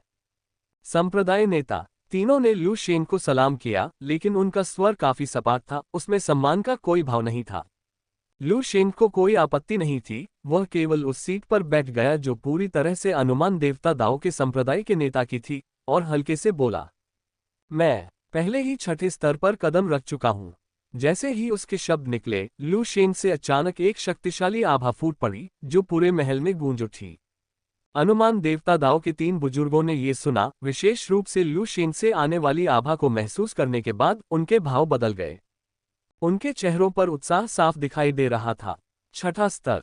ये ज्ञात होना चाहिए कि जब अनुमान भगवान दाओ की रचना हुई थी, तो अपने चरम पर संप्रदाय के नेता की साधना केवल छठे स्तर की थी। और अब लू शेंग पहले ही छठे स्तर पर पहुंच चुका है। ये स्पष्ट रूप से अनुमान भगवान दाओ की चरम अवधि का प्रतिनिधित्व करता है। इस समय लू शेंग द्वारा सभी साधना संसाधनों को स्वयं पर खर्च करने के प्रति उनकी असंतोष की भावना गायब हो गई। जो कुछ बचा था वह एक बड़ी मुस्कान थी। संप्रदाय के नेता को छठे स्तर के क्षेत्र तक पहुंचने के लिए बधाई। इसके साथ ही हमारे अनुमान भगवान दाओ निश्चित रूप से फिर से दुनिया के शिखर पर पहुंच जाएंगे। मैंने हमेशा कहा था कि संप्रदाय का नेता अनुमान भगवान दाओ को नहीं छोड़ेगा। स्पष्ट रूप से हम अंधे थे, संप्रदाय के नेता की योजना से अनजान थे। ये सही है। तीनों बुजुर्ग उत्साह से एक साथ बोले। उनकी आंखें उत्साह से भरी हुई थी जब उन्होंने लू शेंग को देखा। वे इस बात से भली भांति परिचित थे कि छठी श्रेणी का बल किसी भी सेना के लिए कितना लाभकारी होता है।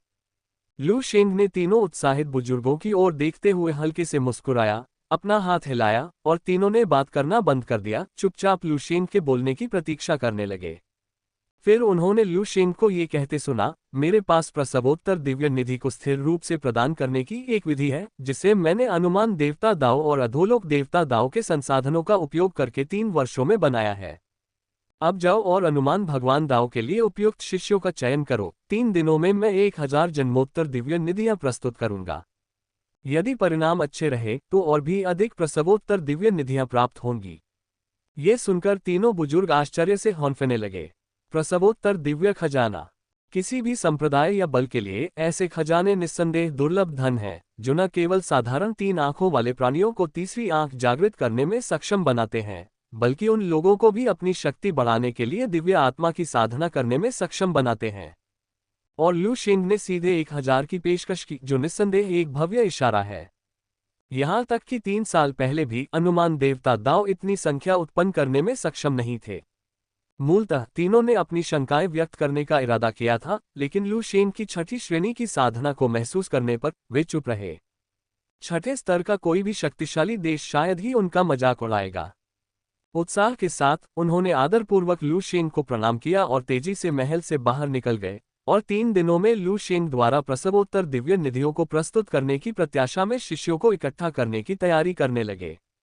ऐसा करने के बाद लू शेंग की आकृति महल से गायब हो गई और उसकी चेतना अपने वास्तविक स्वरूप में लौट आई। स्वर्गीय दीप्तिमान तारे के शीर्ष पर स्थित मार्शल अमरविला में लू शेंग ने धीरे से अपनी आंखें खोली। अब अंततः सच्चे आत्मा के लिए कार्रवाई करने का समय आ गया है, लू शेंग ने धीरे से कहा, और एक लहर के साथ उसने सीधे ताज़ा खून की 1,00,000 बूंदें उत्सर्जित की, जो उसके सामने मंडरा गईं। यद्यपि रक्त की इन लाखों बूंदों में केवल मूल शक्ति ही होती है, फिर भी वे 3 आंखों वाली दुनिया में जन्मोत्तर दिव्य खजाने का सर्वोत्तम स्रोत बन सकती हैं। अब जो करने की जरूरत है वह है मेरे रक्त को 3 आंखों वाली दुनिया में पहुंचाना। इस तरह मेरा रक्त सबसे उपयुक्त प्रसवोत्तर दिव्य निधि बन सकता है, ठीक वैसे ही जैसे पहले वुतियान्यो था।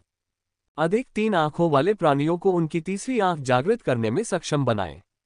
उसी समय मेरा असली रूप भी उनकी तीसरी आंख के भीतर देवता बन जाएगा।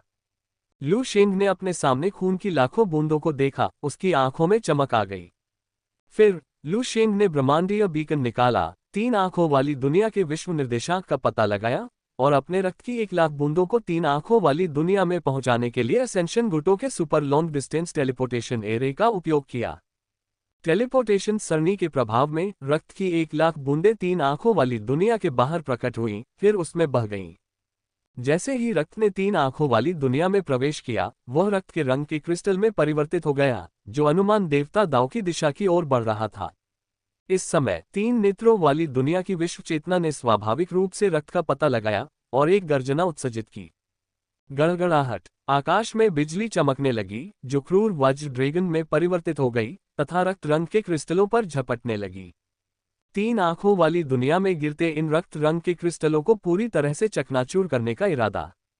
वज्र ड्रैगन की गर्जना के तहत रक्त के रंग के क्रिस्टल विश्व चेतना द्वारा कुचल दिए गए थे, फिर भी लू शेंग ने इस बार बहुत अधिक रक्त छोड़ा था। तीन आंखों वाली दुनिया की चेतना द्वारा उन्हें नष्ट करने के प्रयास के बावजूद कुछ रक्त रंग के क्रिस्टल सफलतापूर्वक तीन आंखों वाली दुनिया में प्रवेश कर गए। इस बीच तीन आंखों वाली दुनिया के भीतर कुछ शक्तिशाली तीन आंखों वाले प्राणियों ने भी तीन आंखों वाली दुनिया की चेतना की दहाड़ महसूस की। उन्होंने अपना सिर उठाया और आकाश की ओर देखा, और केवल रक्त रंग के क्रिस्टल को उल्काओं की तरह आकाश को पार करते हुए लाल निशान छोड़ते हुए देखा। रक्त रंग के क्रिस्टलों के पीछे गरजने वाले अजगर बन गए और वे उग्रतापूर्वक इन रक्त रंग के क्रिस्टलों का पीछा कर रहे थे। आखिर क्या हो रहा है? एक तीन आंखों वाला प्राणी ये दृश्य देख रहा था। उसकी आंखों में भय की झलक दिख रही थी। आकाश में सदैव गरजते हुए ड्रैगन को देखकर ही उनके हृदय में बेचैनी उत्पन्न हो गई तथा उन्हें भय का एक हल्का सा एहसास घेरने लगा। वे अपने सामने उपस्थित दृश्य के पीछे का कारण समझ नहीं सके।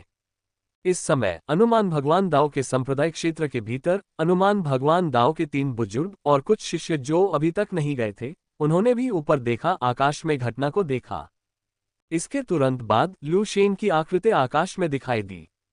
लू शेंग ने बस अपना हाथ हिलाया, जिससे उसकी अद्वितीय शक्ति प्रकट हुई और उसने एक रक्त रंग का विशाल हाथ बना लिया, जिसने तुरंत ही उसके हाथ में मौजूद सभी रक्त रंग के उल्कापिंडों को पकड़ लिया।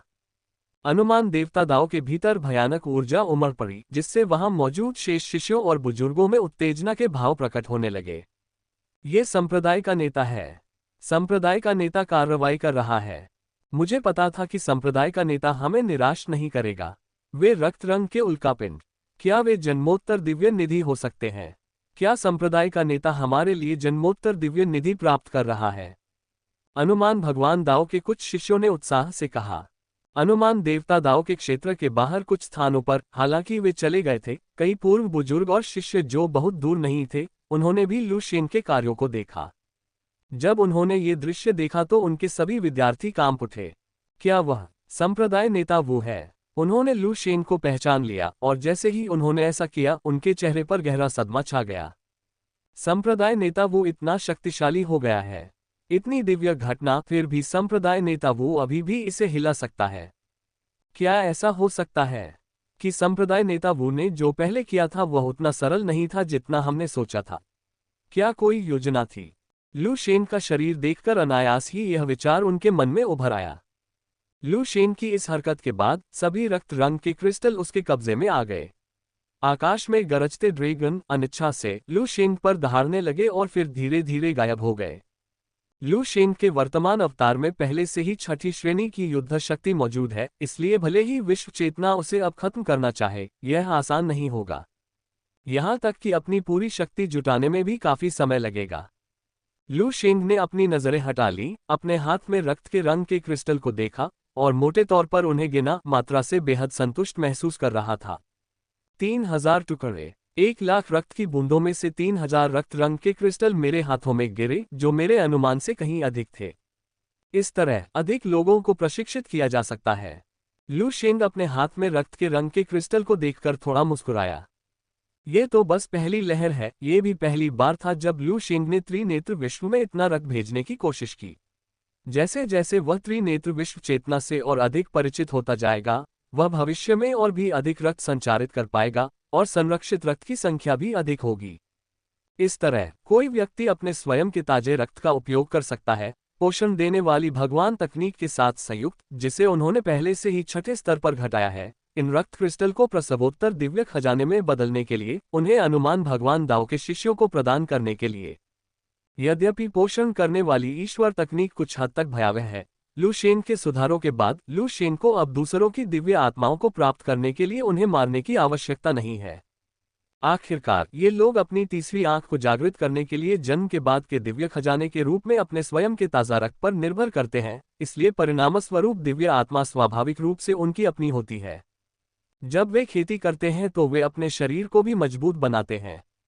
इस तरह संपूर्ण हनुमान देवदाव स्वयं के लिए एक साधना मशीन बन जाएंगे, जिससे हनुमान देवदाव के लोगों को कोई नुकसान नहीं होगा, साथ ही उनकी ताकत भी बढ़ेगी। ये व्यक्ति की अपनी शक्ति को भी मजबूत करने का काम करता है। ये पुनर्तः पारस्परिक लाभ का मामला है। फिर लू शेन का आंकड़ा गायब हो गया।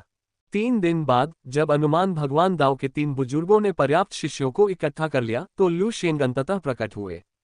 आज अनुमान भगवान दाओ का प्रचार समारोह है। एक बुजुर्ग ऊंचे मंच पर खड़ा होकर ऊंची आवाज में घोषणा कर रहा था, कृपया स्वागत करें हमारे संप्रदाय के नेता भगवान दाओ। बुजुर्ग की आवाज धीमी होने के साथ ही लू शेन की आकृति धीरे धीरे सभी शिष्यों के सामने प्रकट हुई। इस समय अनुमान भगवान दाओ के इन शिष्यों ने लू शेन को उत्साह से भरी आंखों से देखा। लू शेन द्वारा पहले भी खगोलीय घटनाओं से लड़ने का दृश्य उनके सामने आया और लू शेन द्वारा प्रदर्शित शक्तिशाली शक्ति ने उनकी गहरी प्रशंसा जीत ली। उनसे पहले अनुमान भगवान दाओ के इन शिष्यों को देखते हुए ईमानदारी से कहा जाए तो कई लोगों ने वर्तमान अनुमान भगवान दाओ को छोड़ दिया है, जिनमें वे शिष्य भी शामिल हैं जिन्होंने सफलतापूर्वक साधना की है। शेष बचे शिष्य अधिकतर पूर्व मजदूर हैं तथा उनमें से अधिकांश ने अभी तक तीसरी आंख जागृत नहीं की है। उनकी आंखों में उत्साहपूर्ण अभिव्यक्ति देखकर लू शेन ने अपने हाथ को बड़े गर्व से लहराया और सीधे स्वर्ग और पृथ्वी के बीच लटके हुए 1000 रक्त क्रिस्टल को बाहर निकाल लिया। रक्त क्रिस्टलों से हल्की ऊर्जा में उतार चढ़ाव उत्पन्न हुआ। आज हमारे अनुमान भगवान दाओ में सुधार का दिन है। आप सभी को जन्मोत्तर दिव्य निधियां तथा जन्मोत्तर दिव्य आत्मा की साधना विधि प्रदान करता हूं तथा कामना करता हूं कि आप सभी साधना में कठोर परिश्रम करें तथा पंथ को सुदृढ़ करें। लू शेन की शांत आवाज गूंज उठी और पोषणकारी ईश्वर तकनीक से अंकित रक्त क्रिस्टल प्रत्येक शिष्य के हाथों में आ गए। इन शिष्यों ने अपने हाथों में रक्त क्रिस्टल को देखा, जिससे उनमें उत्साह प्रकट हुआ और फिर अतीत में भूतियानियों की तरह उन्होंने अपने माथे को चीरकर रक्त क्रिस्टल को अंदर डाला और संशोधित पोषणकारी ईश्वर तकनीक की साधना शुरू कर दी। एक क्षण में ही इन शिष्यों के शरीर से एक हल्की ऊर्जा का कंपन उत्पन्न हुआ। लू शेन ऊंचे मंच पर चुपचाप खड़े होकर प्रतीक्षा कर रहे थे, जबकि उनके बगल में खड़े 3 बुजुर्ग उत्सुकता से नीचे शिष्यों को देख रहे थे। वे लू शेन द्वारा अनावरण किए गए प्रसवोत्तर दिव्य खजाने के समूह के प्रभाव को देखना चाहते थे। जैसे जैसे समय बीतता गया, अचानक एक पूर्व मजदूर थोड़ा कांप उठा और फिर उसके माथे से रक्त के क्रिस्टल अचानक लाल रंग की आंख में बदल गए। तभी एक धुंधली परछाई चुपचाप उसके सामने प्रकट हुई। सफल, एक शिष्य सफल हुआ। इस दृश्य को देखकर तीनों बुजुर्ग उत्साहित होकर बोले। जैसे ही उनकी आवाजें धीमी हुई, एक अन्य शिष्य कांप उठा और साधना शक्ति का एक उतार चढ़ाव फैल गया, जिससे उनकी आंखें सफलतापूर्वक खुल गईं। जैसे जैसे अधिक से अधिक शिष्य अपनी आंखें खोलने में सफल होते गए, यहाँ तक कि दिव्य आत्मा की छाया को भी बुलाने में सफल होते गए, ऊंचे मंच पर बैठे 3 बुजुर्ग साथ ही कुछ शिष्य भी दंग रह गए, क्योंकि सभी शिष्यों ने दिव्य आत्माओं को बुलाया जो बिल्कुल एक जैसी दिखती थी। इस समय लू शेंग ने भी अपनी दिव्य आत्मा को बुलाया और इसे देखकर शिष्य अचंभित रह गए, क्योंकि लू शेंग द्वारा बुलाई गई दिव्य आत्मा उनके जैसी ही थी, केवल अधिक शक्तिशाली थी।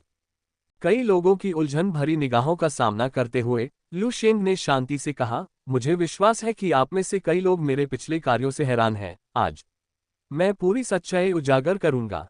कई साल पहले मुझे एक अत्यंत शक्तिशाली दिव्य आत्मा का संरक्षण प्राप्त हुआ था, जो कि वह आत्मा है जिसे आपने अब जन्म दिया है, और इस दिव्य आत्मा का नाम है मार्शल गॉड। जैसे ही लू शेंग के शब्द निकले, सभी के शरीर हल्के से कांप उठे। मार्शल भगवान दुनिया को शिक्षाएं प्रसारित करना चाहते हैं, जिससे 3 आंखों वाले भगवान दाओ को जागृत करने में असमर्थ अधिक प्राणियों को साधना के मार्ग पर चलने की अनुमति मिल सके। 3 आंखों वाले प्राणियों को जागृत होने का मौका देने के लिए तैयार हैं। इसलिए मैंने 6ठे स्तर तक साधना करने के लिए संसाधनों को समाप्त कर दिया है। इसलिए आज आपके जागरण के लिए ये मार्शल गॉड ब्लड स्टोन्स, यह दिव्य आत्मा का आशीर्वाद है। शेन की आवाज पूरे अनुमान भगवान दाओ संप्रदाय में गूंज उठी।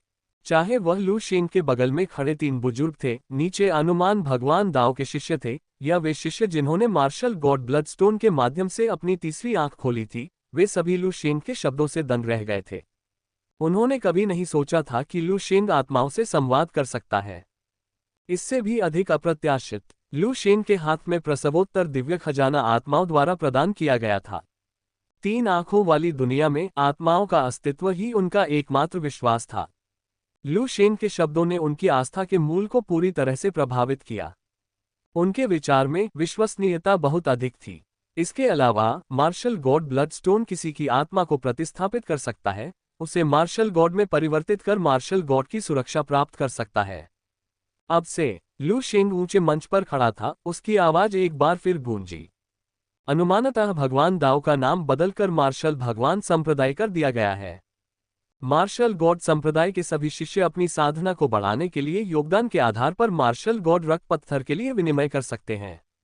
लू शेंग ने हल्के से बात की और उसके हाथ की एक लहर के साथ 2000 मार्शल भगवान रक्त पत्थर स्वर्ग और पृथ्वी के बीच फिर से तैर गए, जिससे अनुमान भगवान दाओ के शिष्यों ने तीव्र उत्साह से भरी आंखों से पत्थरों को देखा।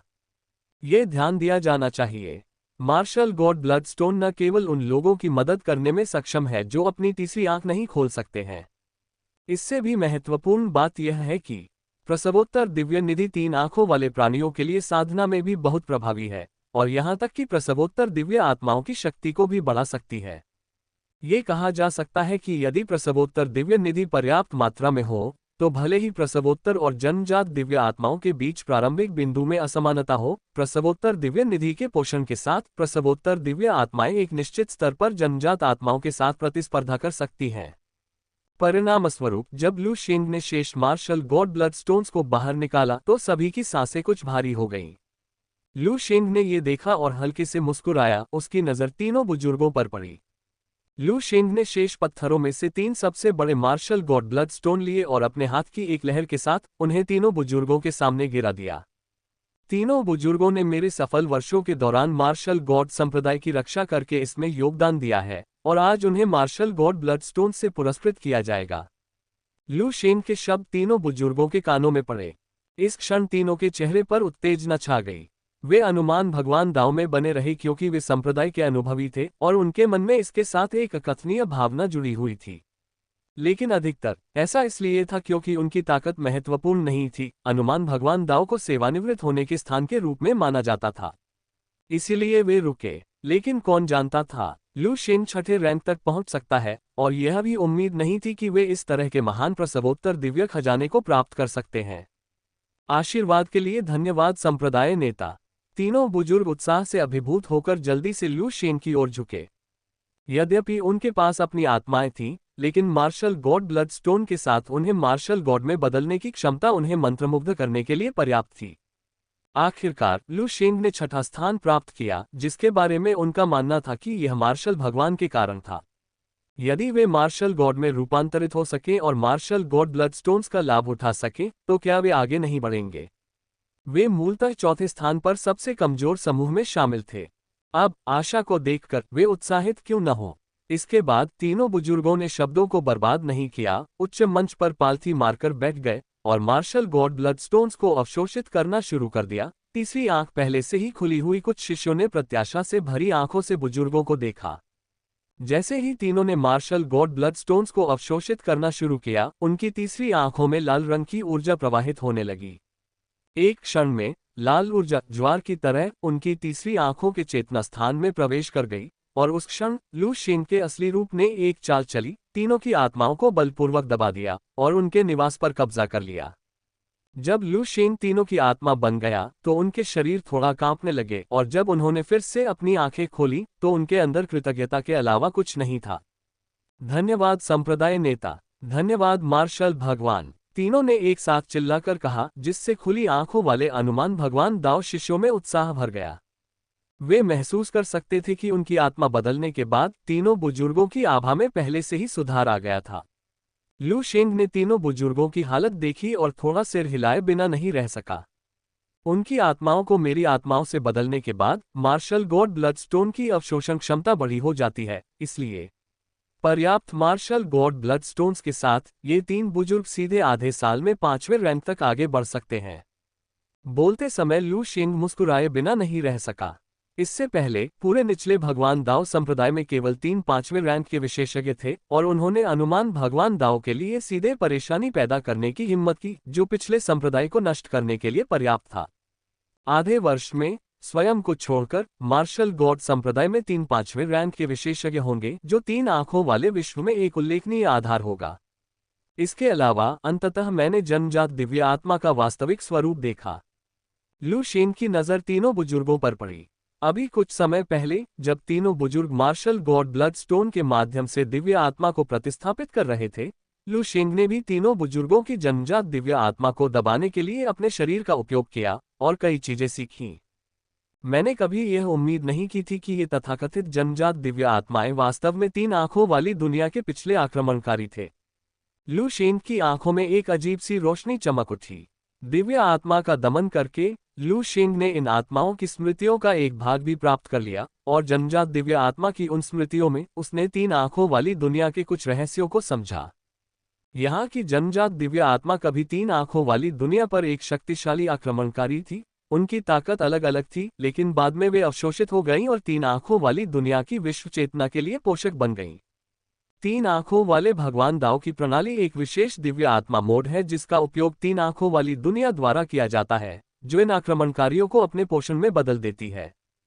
तीन नेत्रों वाली दुनिया की विश्व चेतना द्वारा पूरी तरह से शोषित। बाद में लू शेंग ने तीनों बुजुर्गों की तरफ देखा। इस समय तीनों भी लू शेंग को आग्नेय दृष्टि से देख रहे थे और लू शेंग उनकी स्थिति को समझ सकता था, तो वे अपनी स्थिति को कैसे महसूस न कर सकते थे। उसके हाथ की एक लहर के साथ शेष 2000 मार्शल गॉड ब्लड स्टोन धीरे धीरे तीनों के सामने तैरने लगे। इसके बाद मुझे एकांतवास में जाना होगा। 3 महीनों के भीतर आप इन 2000 मार्शल गॉड ब्लड स्टोन्स का अपनी इच्छानुसार उपयोग कर सकते हैं, लेकिन 3 महीनों के बाद मुझे 3000 मार्शल गॉड गार्ड्स देखने होंगे। मुझे इसकी परवाह नहीं है कि आप इसे कैसे हासिल करते हैं, मुझे बस 3 महीने बाद परिणाम देखने की जरूरत है। जो शिष्य और बुजुर्ग संप्रदाय छोड़कर चले गए हैं, अगर वे वापस लौटना चाहें तो वे मार्शल गॉड गेट पर वापस आ सकते हैं, लेकिन अगर वे जाने पर अड़े रहें तो उन्हें मत रोकिए।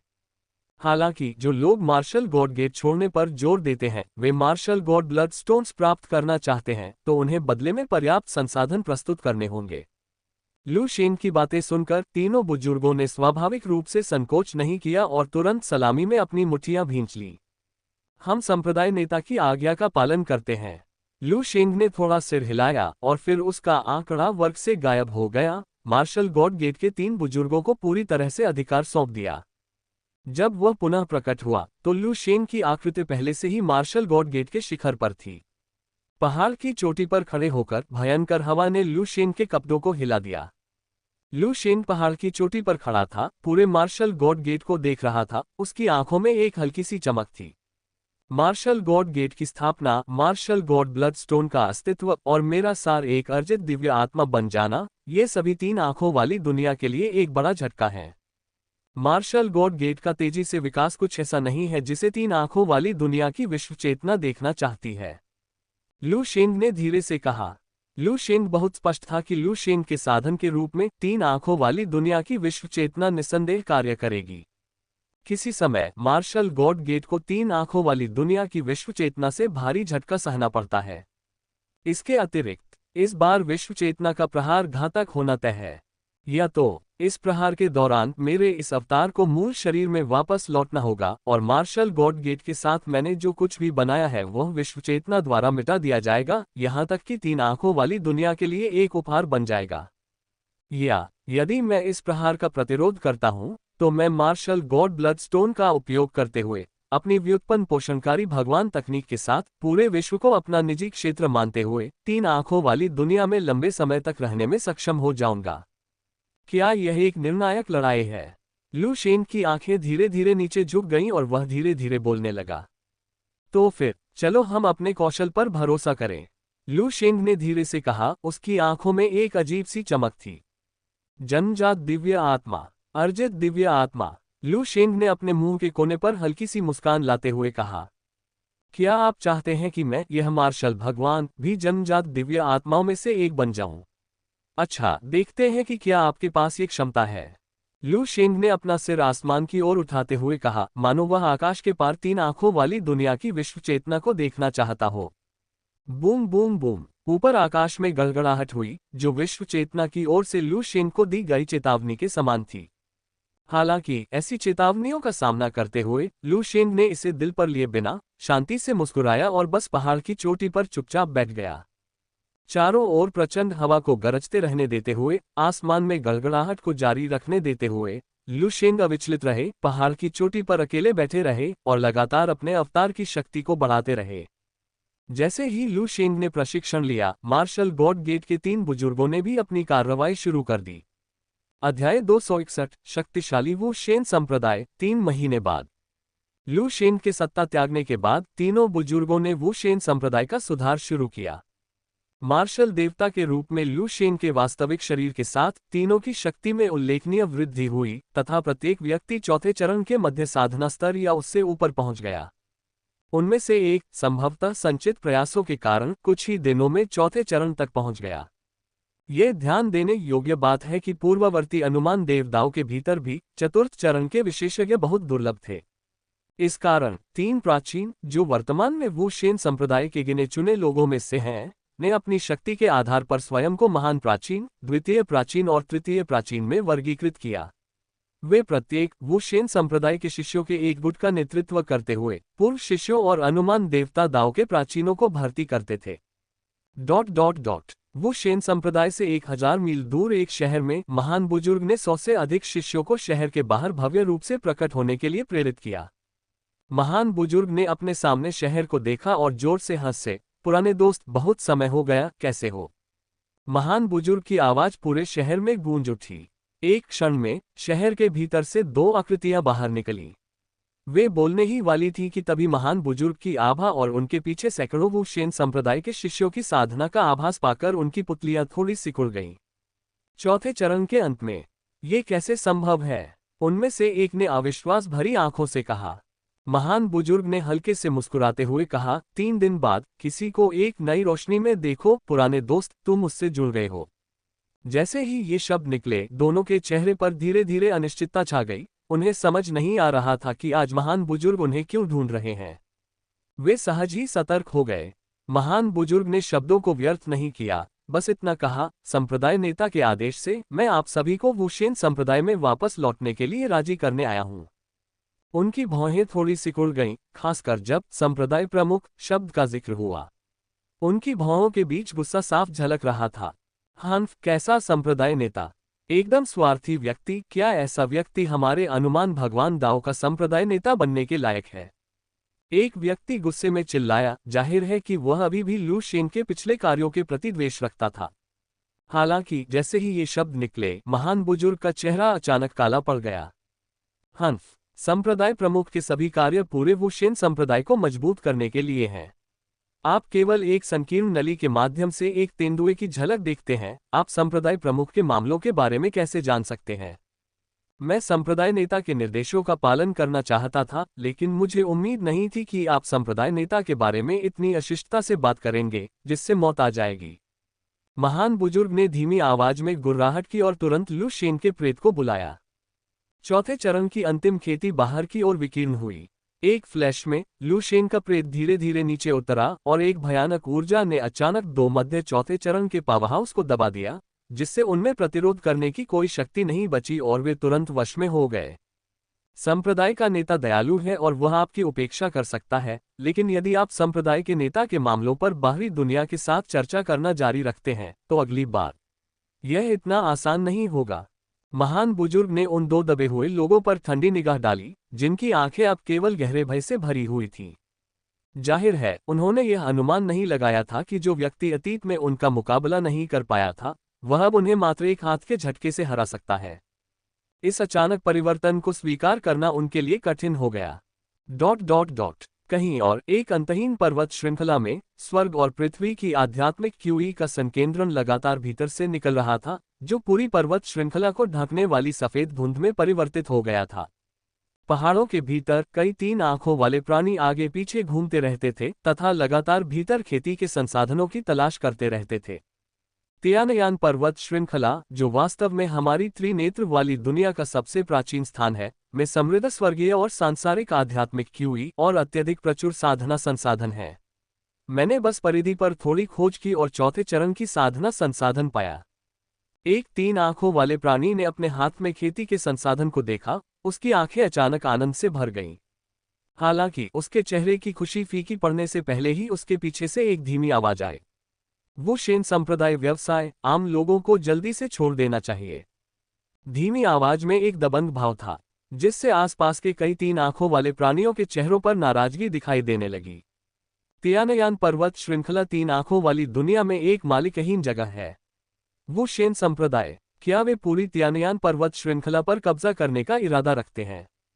वुशेन संप्रदाय, ऐसी जगह के बारे में कभी नहीं सुना। क्या कोई तुच्छ लोग सोचते हैं कि वे तियानयान पर्वत श्रृंखला पर कब्जा कर सकते हैं? मृत्यु की तलाश में तियानयान पर्वत श्रृंखला में आवाजें गूंज उठी जब कुछ क्रोधी तीन आंखों वाले प्राणियों ने वुशेन संप्रदाय के शिष्यों पर हमला किया। हालांकि जैसे ही उन्होंने कोई कदम उठाया, वुशेन संप्रदाय के अनुयायियों ने ठंडे भाव से लुशेन के प्रेत को बुलाया। एक भयंकर आक्रमण जिसमें भयानक शक्ति और गति थी अचानक भड़क उठा। धमाका, एक क्षण में दुनिया के उस हिस्से में भयंकर ध्वनियां गूंजने लगी, भयानक ऊर्जा बाहर की ओर गूंजने लगी जिसने तुरंत ही आसपास की भूमि को तबाह कर दिया। ये स्थान मेरे मार्शल भगवान संप्रदाय का है। एक और प्राचीन आवाज गूंजी। ये दूसरा एल्डर था जो बिना किसी के ध्यान में आए प्रकट हुआ। वह स्वर्ग और पृथ्वी के बीच अपनी पीठ के पीछे हाथ रखे खड़ा था और उसके पीछे लुशेन के प्रेत ने एक अत्यंत भयानक दमनकारी शक्ति उत्सर्जित की जिसने आसपास के आधे से ज्यादा स्वर्ग और पृथ्वी को तुरंत दबा दिया। दमनकारी शक्ति के अधीन उन तीन आंखों वाले प्राणियों ने दूसरे बुजुर्ग को भय भरी आंखों से देखा, मानो वे किसी भयावह अस्तित्व का सामना कर रहे हों। यदि किसी को विश्वास न हो तो इस बूढ़े आदमी को चुनौती देने के लिए स्वतंत्र महसूस करें। ये दबंग आवाज तियान युआन पर्वत श्रृंखला के एक छोटे से हिस्से में गूंज उठी जिससे अनगिनत तीन आंखों वाले प्राणियों के चेहरे के भाव बदल गए। ऐसी घटनाएं त्रिनेत्र विश्व के विभिन्न स्थानों पर लगातार घटित हो रही थीं। चाहे वह मार्शल भगवान संप्रदाय के बुजुर्ग हो या शिष्य, वे सभी इस समय तीन आंखों वाली दुनिया के भीतर कई संप्रदायों और ताकतों की दृष्टि में आ गए थे।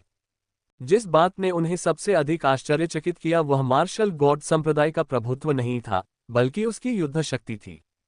क्योंकि चाहे वे मार्शल गॉड संप्रदाय के शिष्य हो या बुजुर्ग, उन्होंने जो युद्ध शक्ति प्रदर्शित की वह उसी क्षेत्र के साथियों के बीच अत्यंत दुर्जेय थी। इससे तीन आंखों वाली दुनिया के कई शक्तिशाली प्राणी उलझन में पड़ गए। त्रिनेत्र विश्व की दिव्य विधा मूलतः त्रिनेत्र विश्व की चेतना द्वारा त्रिनेत्र विश्व से आक्रमणकारियों का दमन करके निर्मित की गई थी। इन दिव्य प्राणियों की शक्ति का स्तर अलग अलग था, यहाँ तक कि एक ही क्षेत्र में विभिन्न दिव्य प्राणियों की युद्ध क्षमताएं भी अलग अलग थीं। मार्शल भगवान संप्रदाय के शिष्यों द्वारा तैयार किया गया मार्शल भगवान लुशेन था। सातवें स्तर के ब्रह्मांडीय जीवन के रूप में वह दिव्य विधा से ऊपर सभी दिव्य प्राणियों से ऊपर खड़ा है।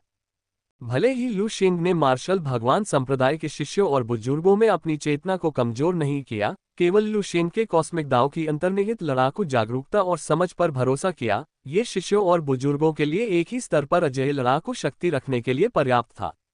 इसलिए जब मार्शल भगवान संप्रदाय के शिष्य और बुजुर्ग लड़ते थे तो ये बेहद सरल था।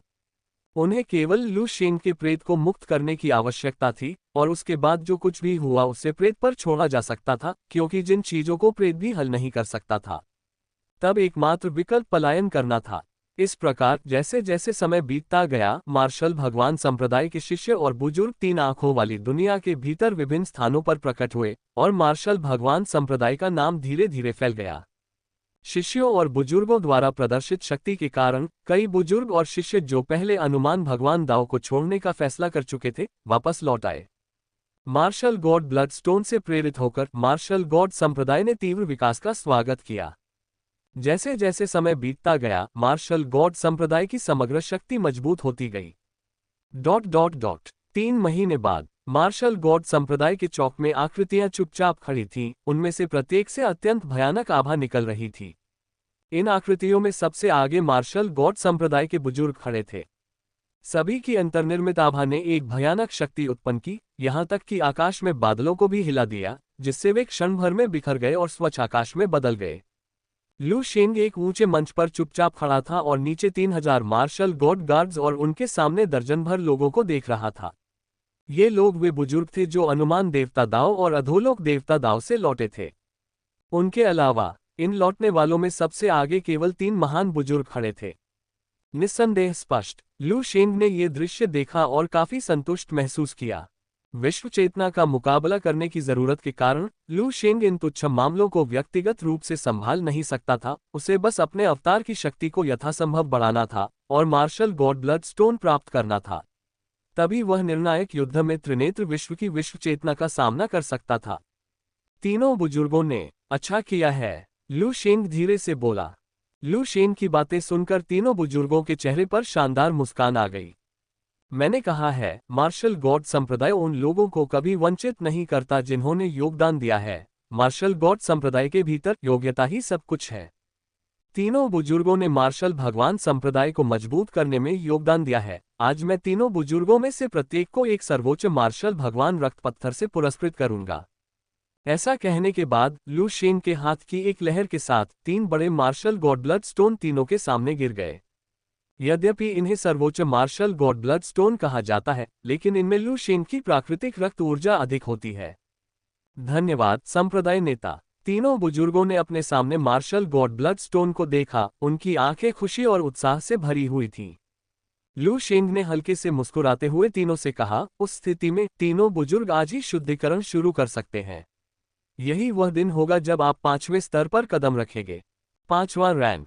जैसे ही लू शेंग की आवाज गिरी, यहां तक कि ये शिष्य और बुजुर्ग जो पहले ही वू शेन संप्रदाय में लौट आए थे, उनके मन पूरी तरह से हिल गए। ये समझना होगा कि 5वां स्थान हासिल करना कोई आसान काम नहीं है। संपूर्ण त्रिनेत्र विश्व पर नजर डालें तो 5वीं श्रेणी का एक मजबूत व्यक्ति एक संप्रदाय की स्थापना कर सकता है और यहां तक कि त्रिनेत्र विश्व की सबसे कुलीन सेनाओं में एक शीर्ष व्यक्ति भी बन सकता है।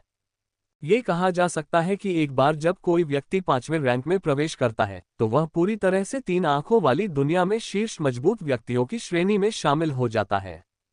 अब 3 बुजुर्ग जो पूर्व अनुमान भगवान दाओ में एक बार कुछ भी नहीं थे, ने 5वें रैंक तक पहुंचने के लिए केवल मार्शल गॉड ब्लड स्टोन पर भरोसा किया है।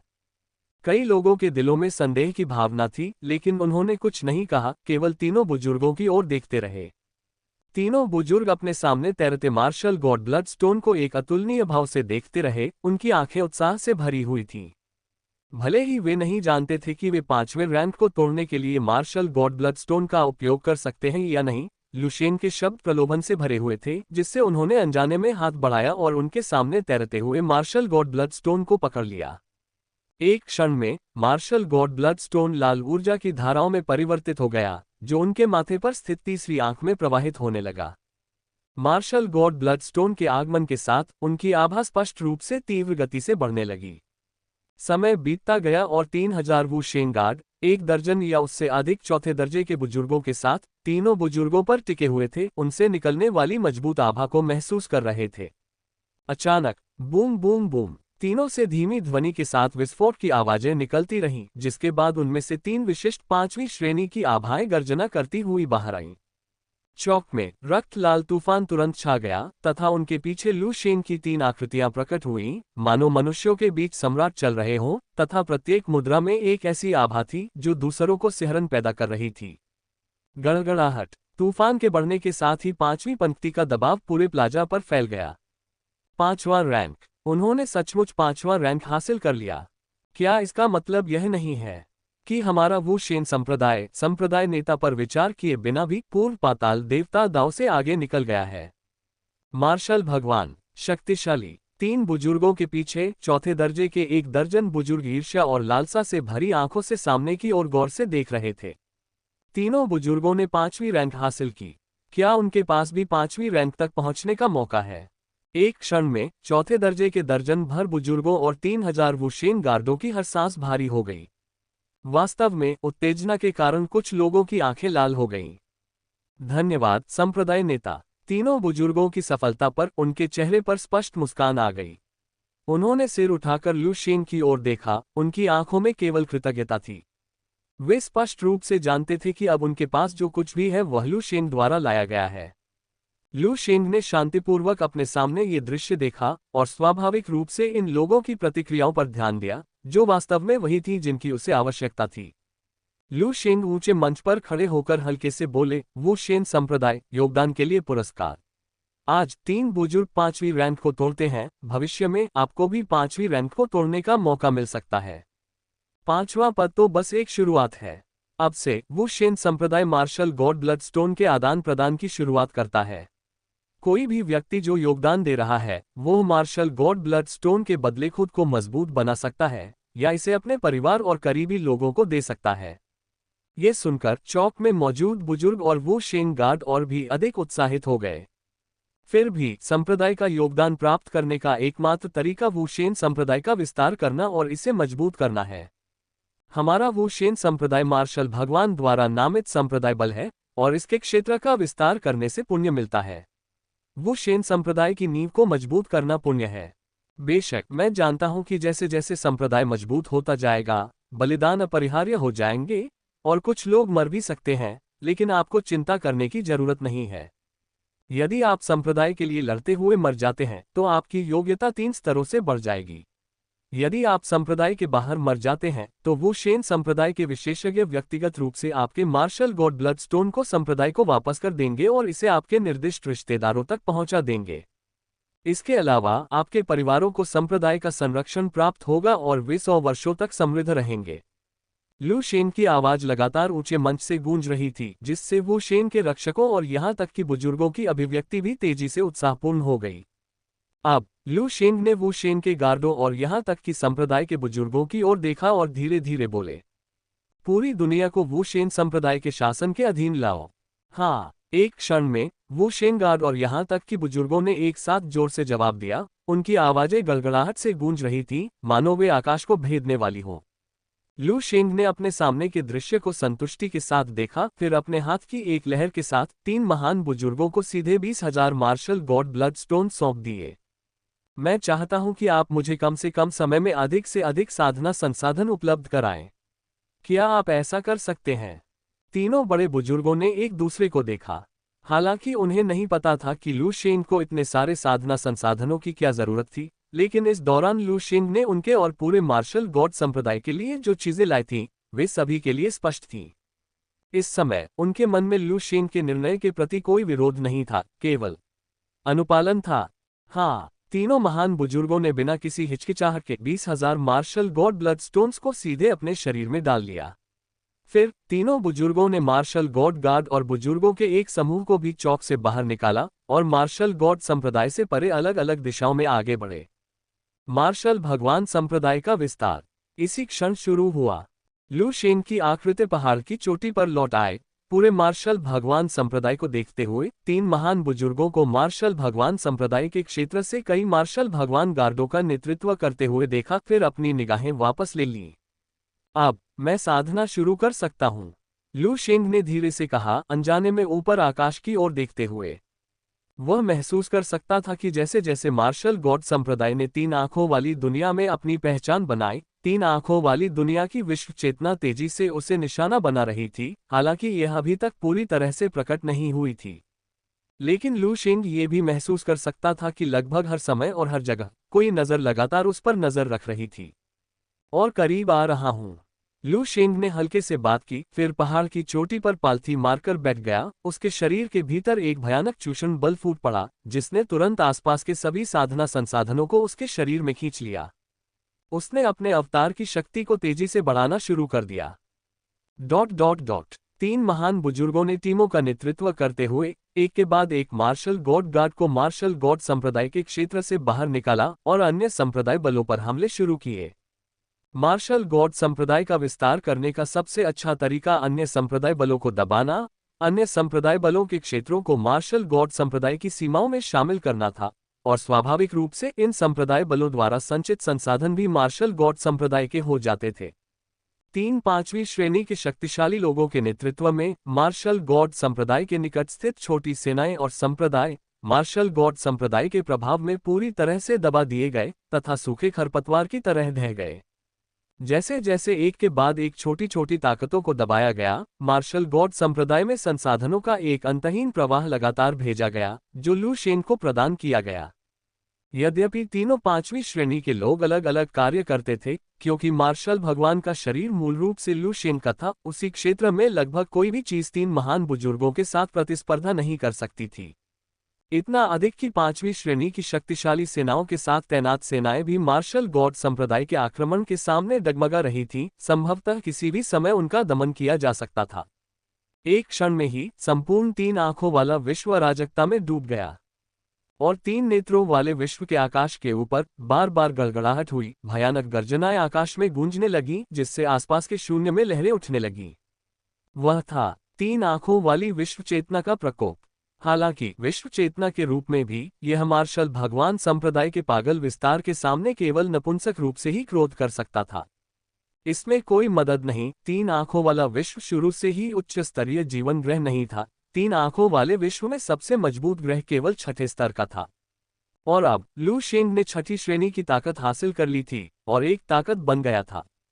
ऐसी परिस्थितियों में विश्व चेतना द्वारा लू शेंग को निशाना बनाना भी आसान नहीं था। एकमात्र चीज जो वह कर सकता था वह थी विश्व चेतना की शक्ति को यथासंभव जुटाना, सारी शक्ति एकत्रित करना और लू शेंग के साथ अंतिम टकराव में शामिल होना। अन्यथा वर्तमान दुनिया के सभी साधन लू शेंग को थोड़ा भी प्रभावित नहीं कर पाएंगे। ठीक इसी कारण विश्व चेतना बुरी तरह हिल गई थी, फिर भी असहाय थी। ... उसी समय 3 आंखों वाली दुनिया में एक अत्यंत भव्य महल के भीतर कई अत्यंत शक्तिशाली आकृतियां खड़ी थीं, जिनमें से प्रत्येक की आभा 5वीं श्रेणी से कम नहीं थी। और सम्मान की सीट पर पीले वस्त्र पहने एक लंबा व्यक्ति सिंहासन पर बैठा था। उसके हाथ में रक्तलाल क्रिस्टल पत्थर था। ये स्पष्ट रूप से मार्शल गॉड संप्रदाय का मार्शल गॉड ब्लडस्टोन था। ये चीज, क्या वह जन्मोत्तर दिव्य निधि है जिसे तथाकथित मार्शल गॉड संप्रदाय ने बनाया है? नेता ने हल्के ढंग से बात की, फिर भी उसकी आवाज में एक प्रभावशाली आभा थी जो बिना किसी क्रोध के आज्ञाकारिता का आदेश देती थी। मार्शल गॉड संप्रदाय। ऐसा मार्शल गॉड संप्रदाय केवल 1 महीने में क्षेत्र 2 गुने से अधिक विस्तारित हो गया। ये गति हमारे दिव्य भगवान दाओ की विस्तार गति की तुलना में भी कमजोर नहीं है। नेता ने हल्के स्वर में बात की, फिर भी उसमें ठंडेपन का भाव था। ये व्यक्ति स्पष्ट रूप से मिंग युनलॉन था, जो दिव्य देवता दाओ का संप्रदाय नेता था, जो वर्तमान 3 आंखों वाली दुनिया की 3 शीर्ष शक्तियों में से एक था और 3 आंखों वाली दुनिया में कुछ छठे स्तरीय शक्तियों में से एक था। जिस गति से मार्शल गॉड का विस्तार हो रहा है वह सचमुच चिंताजनक है, और मार्शल गॉड के शक्तिशाली योद्धाओं की शक्ति अत्यंत भयानक है। उसी क्षेत्र में जब तक 2 या 3 लोग एकजुट नहीं होते, वे मार्शल गॉड के योद्धाओं का मुकाबला नहीं कर सकते। विशेष रूप से मार्शल गॉड के वे 3 5वीं रैंक के योद्धा, उनकी युद्ध शक्ति बहुत अधिक है और केवल एक 5वीं रैंक के योद्धा के साथ वे सेनाएं व्यावहारिक रूप से उनका मुकाबला करने में असमर्थ हैं। दिव्य देवदाओं के भीतर एक के बाद एक शक्तिशाली साधक बोले। मिंग युनलॉन सिंहासन पर बैठा था, एक अंगूठे से भी बड़े मार्शल गॉड ब्लडस्टोन के साथ खेल रहा था। उसकी आंखें थोड़ी सिकुड़ी हुई थीं, मानो वह कुछ सोच रहा हो। उन्होंने अपने आसपास के दिव्य देवदाओं साधकों की आवाजों की उपेक्षा की तथा इसके बजाय विचारों में डूब गए। कुछ समय पहले मुझे अचानक बेचैनी महसूस हुई। जब से मैं छठे स्थान पर पहुंचा हूं, मुझे इस तरह के उतार चढ़ाव का अनुभव हुए काफी समय हो गया है। पहले तो मैंने इस पर ज्यादा ध्यान नहीं दिया, लेकिन अब ऐसा लगता है शायद उस पूर्व चेतावनी का स्रोत मेरे सामने खड़ा यह मार्शल गॉड ब्लडस्टोन है, या शायद ये स्वयं मार्शल गॉड है। जैसे ही मिंग युनलॉन बोला, उसकी आंखों में एक हल्की सी चमक झिलमिलाने लगी। ऐसा लगता है कि हमें मार्शल गॉड पर सावधानीपूर्वक निशाना साधने की जरूरत है, मिंग युनलॉन ने धीरे से कहा। उसकी नजर दिव्य देवदाओं के अन्य शक्तिशाली सदस्यों पर घूम रही थी, और सिर्फ मिंग युनलॉन को ही यह एहसास नहीं हुआ था। बाकी 2 बड़े संप्रदायों में छठी श्रेणी के शक्तिशाली लोगों को भी मार्शल गॉड के बेतहाशा विस्तार का एहसास हुआ और उन्हें मार्शल गॉड ब्लडस्टोन की विशेष प्रकृति का एहसास हुआ। इससे पहले महसूस की गई बेचैनी की लहरों को याद करते हुए उन्होंने मार्शल गॉड को और भी अधिक महत्व दिया। ... 3 महीने बाद समय तेजी से बीत गया। मार्शल गॉड के शिखर पर लू शेंग चुपचाप बैठा था। उसके चारों ओर तेज हवाएं चल रही थीं, जिससे उसके वस्त्रों में सरसराहट हो रही थी, जिससे भयंकर ध्वनि उत्पन्न हो रही थी। लू शेंग से धीरे धीरे निकल रही एक शक्तिशाली आभा के साथ उसने इस समय अपनी आंखें खोली। मध्य छठी रैंक, लू शेंग ने धीरे से कहा। उसकी आंखें अविश्वसनीय रूप से शांत थीं। सिस्टम पैनल के अस्तित्व के लिए धन्यवाद। भले ही 3 आंखों वाले भगवान दाओ और मार्शल दाओ में बहुत अंतर है, कॉस्मिक दाओ की मेरी समझ पहले से ही गहन है। अब मैंने अंततः अपने अवतार को मध्य छठी रैंक तक बढ़ा दिया है। इस तरह मेरे वास्तविक शरीर की सहायता से जब तक कि 3 आंखों वाली दुनिया 7वें दर्जे के ब्रह्मांडीय जीवन को जन्म नहीं देती, वे मुझे हिला नहीं सकते, लू शेंग ने धीरे से कहा। उसके मुंह के कोने पर एक हल्की सी मुस्कान आ गई, और इसी क्षण लू शेंग को कुछ महसूस हुआ। उसकी भौहें थोड़ी सिकुड़ गईं और उसके पीछे से कदमों की आवाज आने लगी। नमस्कार संप्रदाय नेता, यह महान बुजुर्ग थे जो लू शेंग के पीछे आदरपूर्वक खड़े थे, झुक रहे थे और फिर धीरे से बोल रहे थे। यह क्या है? लू शेंग ने महान बुजुर्ग से दूर मुंह करके शांति से बात की। संप्रदाय नेता को सूचित करना है कि मार्शल भगवान के चारों ओर की छोटी सेनाएं अब पूरी तरह से वश में कर ली गई हैं और हमारे मार्शल भगवान के क्षेत्र में पूरी तरह से शामिल हो गई हैं। हालांकि हमारे मार्शल भगवान का विस्तार व्यावहारिक रूप से अपनी सीमा पर है। यदि हम विस्तार जारी रखना चाहते हैं तो हमें उन संप्रदाय शक्तियों का सामना करना होगा जिनकी रक्षा 5वीं श्रेणी के शक्तिशाली लड़ाके करते हैं। महान बुजुर्ग के शब्दों को सुनने के बाद लू शेंग का व्यवहार शांत रहा। ये सब उसकी अपेक्षाओं के अनुरूप था। यदि इन छोटे संप्रदायों और छोटी ताकतों को भी नहीं संभाला जा सकता था तो लू शेंग द्वारा मार्शल गॉड की स्थापना का क्या मतलब था? संप्रदाय की शक्तियां 5वीं श्रेणी के मजबूत लड़ाकों द्वारा संरक्षित हैं। महान बुजुर्ग की बात सुनकर लू शेंग ने हल्के से टिप्पणी की, उनके साथ वैसा ही व्यवहार करो जैसा पहले छोटे संप्रदाय की सेनाओं के साथ हुआ था, उन्हें सीधे कुचल दो। क्या तुम उसी क्षेत्र में अपराजित रहने में सक्षम नहीं हो? ये सुनकर महान बुजुर्ग ने व्यंग्यात्मक मुस्कान के साथ कहा, संप्रदाय के नेता को सूचित करना चाहता हूं कि मार्शल भगवान के प्रेत के स्थान पर होने के कारण स्वाभाविक रूप से हमें अन्य 5वीं श्रेणी के योद्धाओं से डर नहीं लगता। बस अब ये संप्रदाय हमारे मार्शल भगवान से सावधान लग रहे हैं और इस प्रकार एक गठबंधन में एकजुट हो गए हैं। अगर हम किसी एक 5वीं श्रेणी की संप्रदाय शक्ति से निपट रहे होते तो हम स्वाभाविक रूप से उन्हें सीधे कुचल सकते थे, लेकिन हमारे वर्तमान आधार को देखते हुए उनके हमारे विरुद्ध एकजुट होने से यह निश्चित रूप से कुछ हद तक चुनौतीपूर्ण है। इसके अतिरिक्त महान बुजुर्ग को कुछ याद आ गया और उनकी अभिव्यक्ति धीरे धीरे गंभीर हो गई। उनके पीछे 3 प्रमुख संप्रदायों की छाया प्रतीत होती है। महान बुजुर्ग के शब्दों को सुनकर लू शेंग की भौहें थोड़ी सिकुड़ गईं, जिससे असामान्य रूप से भावना का संकेत मिलता है। 3 प्रमुख संप्रदायों से लू शेंग स्वाभाविक रूप से अपरिचित नहीं थे। 3 आंखों वाली दुनिया में ये संप्रदाय डोरान संप्रदाय, स्टार रिवर यूनिवर्सिटी और मानव संघ में आरोही गुटों की तरह हैं। 3 नेत्रों वाली दुनिया में 3 प्रमुख संप्रदायों की आवाज लगभग शाही फरमान की तरह है। यहाँ तक कि 5वीं रैंक के चिकित्सकों के साथ संप्रदाय शक्तियां भी उनका सामना करने की हिम्मत नहीं करती हैं। ओह, 3 प्रमुख संप्रदाय, वे क्या व्यक्त करना चाहते हैं? इस समय लू शेंग के होंठ धीरे धीरे हल्की मुस्कान में बदल गए। शायद 3 आंखों वाली दुनिया के लोग नहीं जानते, लेकिन लू शेंग समझ गया, ये तथाकथित गठबंधन और उनके पीछे 3 प्रमुख संप्रदाय, ये कुछ और नहीं बल्कि 3 आंखों वाली दुनिया की विश्व चेतना का प्रतिशोध है। महान बुजुर्ग ने धीरे से कहा, तीनों प्रमुख संप्रदायों के लोगों ने हमसे हमारे मार्शल भगवान के शिष्यों को नियंत्रित करने के लिए कहा, ये कहते हुए कि हमारा क्षेत्रीय विस्तार पहले से ही महत्वपूर्ण है और वे अब मार्शल भगवान को विस्तार जारी रखने की अनुमति नहीं देते हैं। ये सुनकर लू शेंग अपनी हंसी रोक नहीं सका।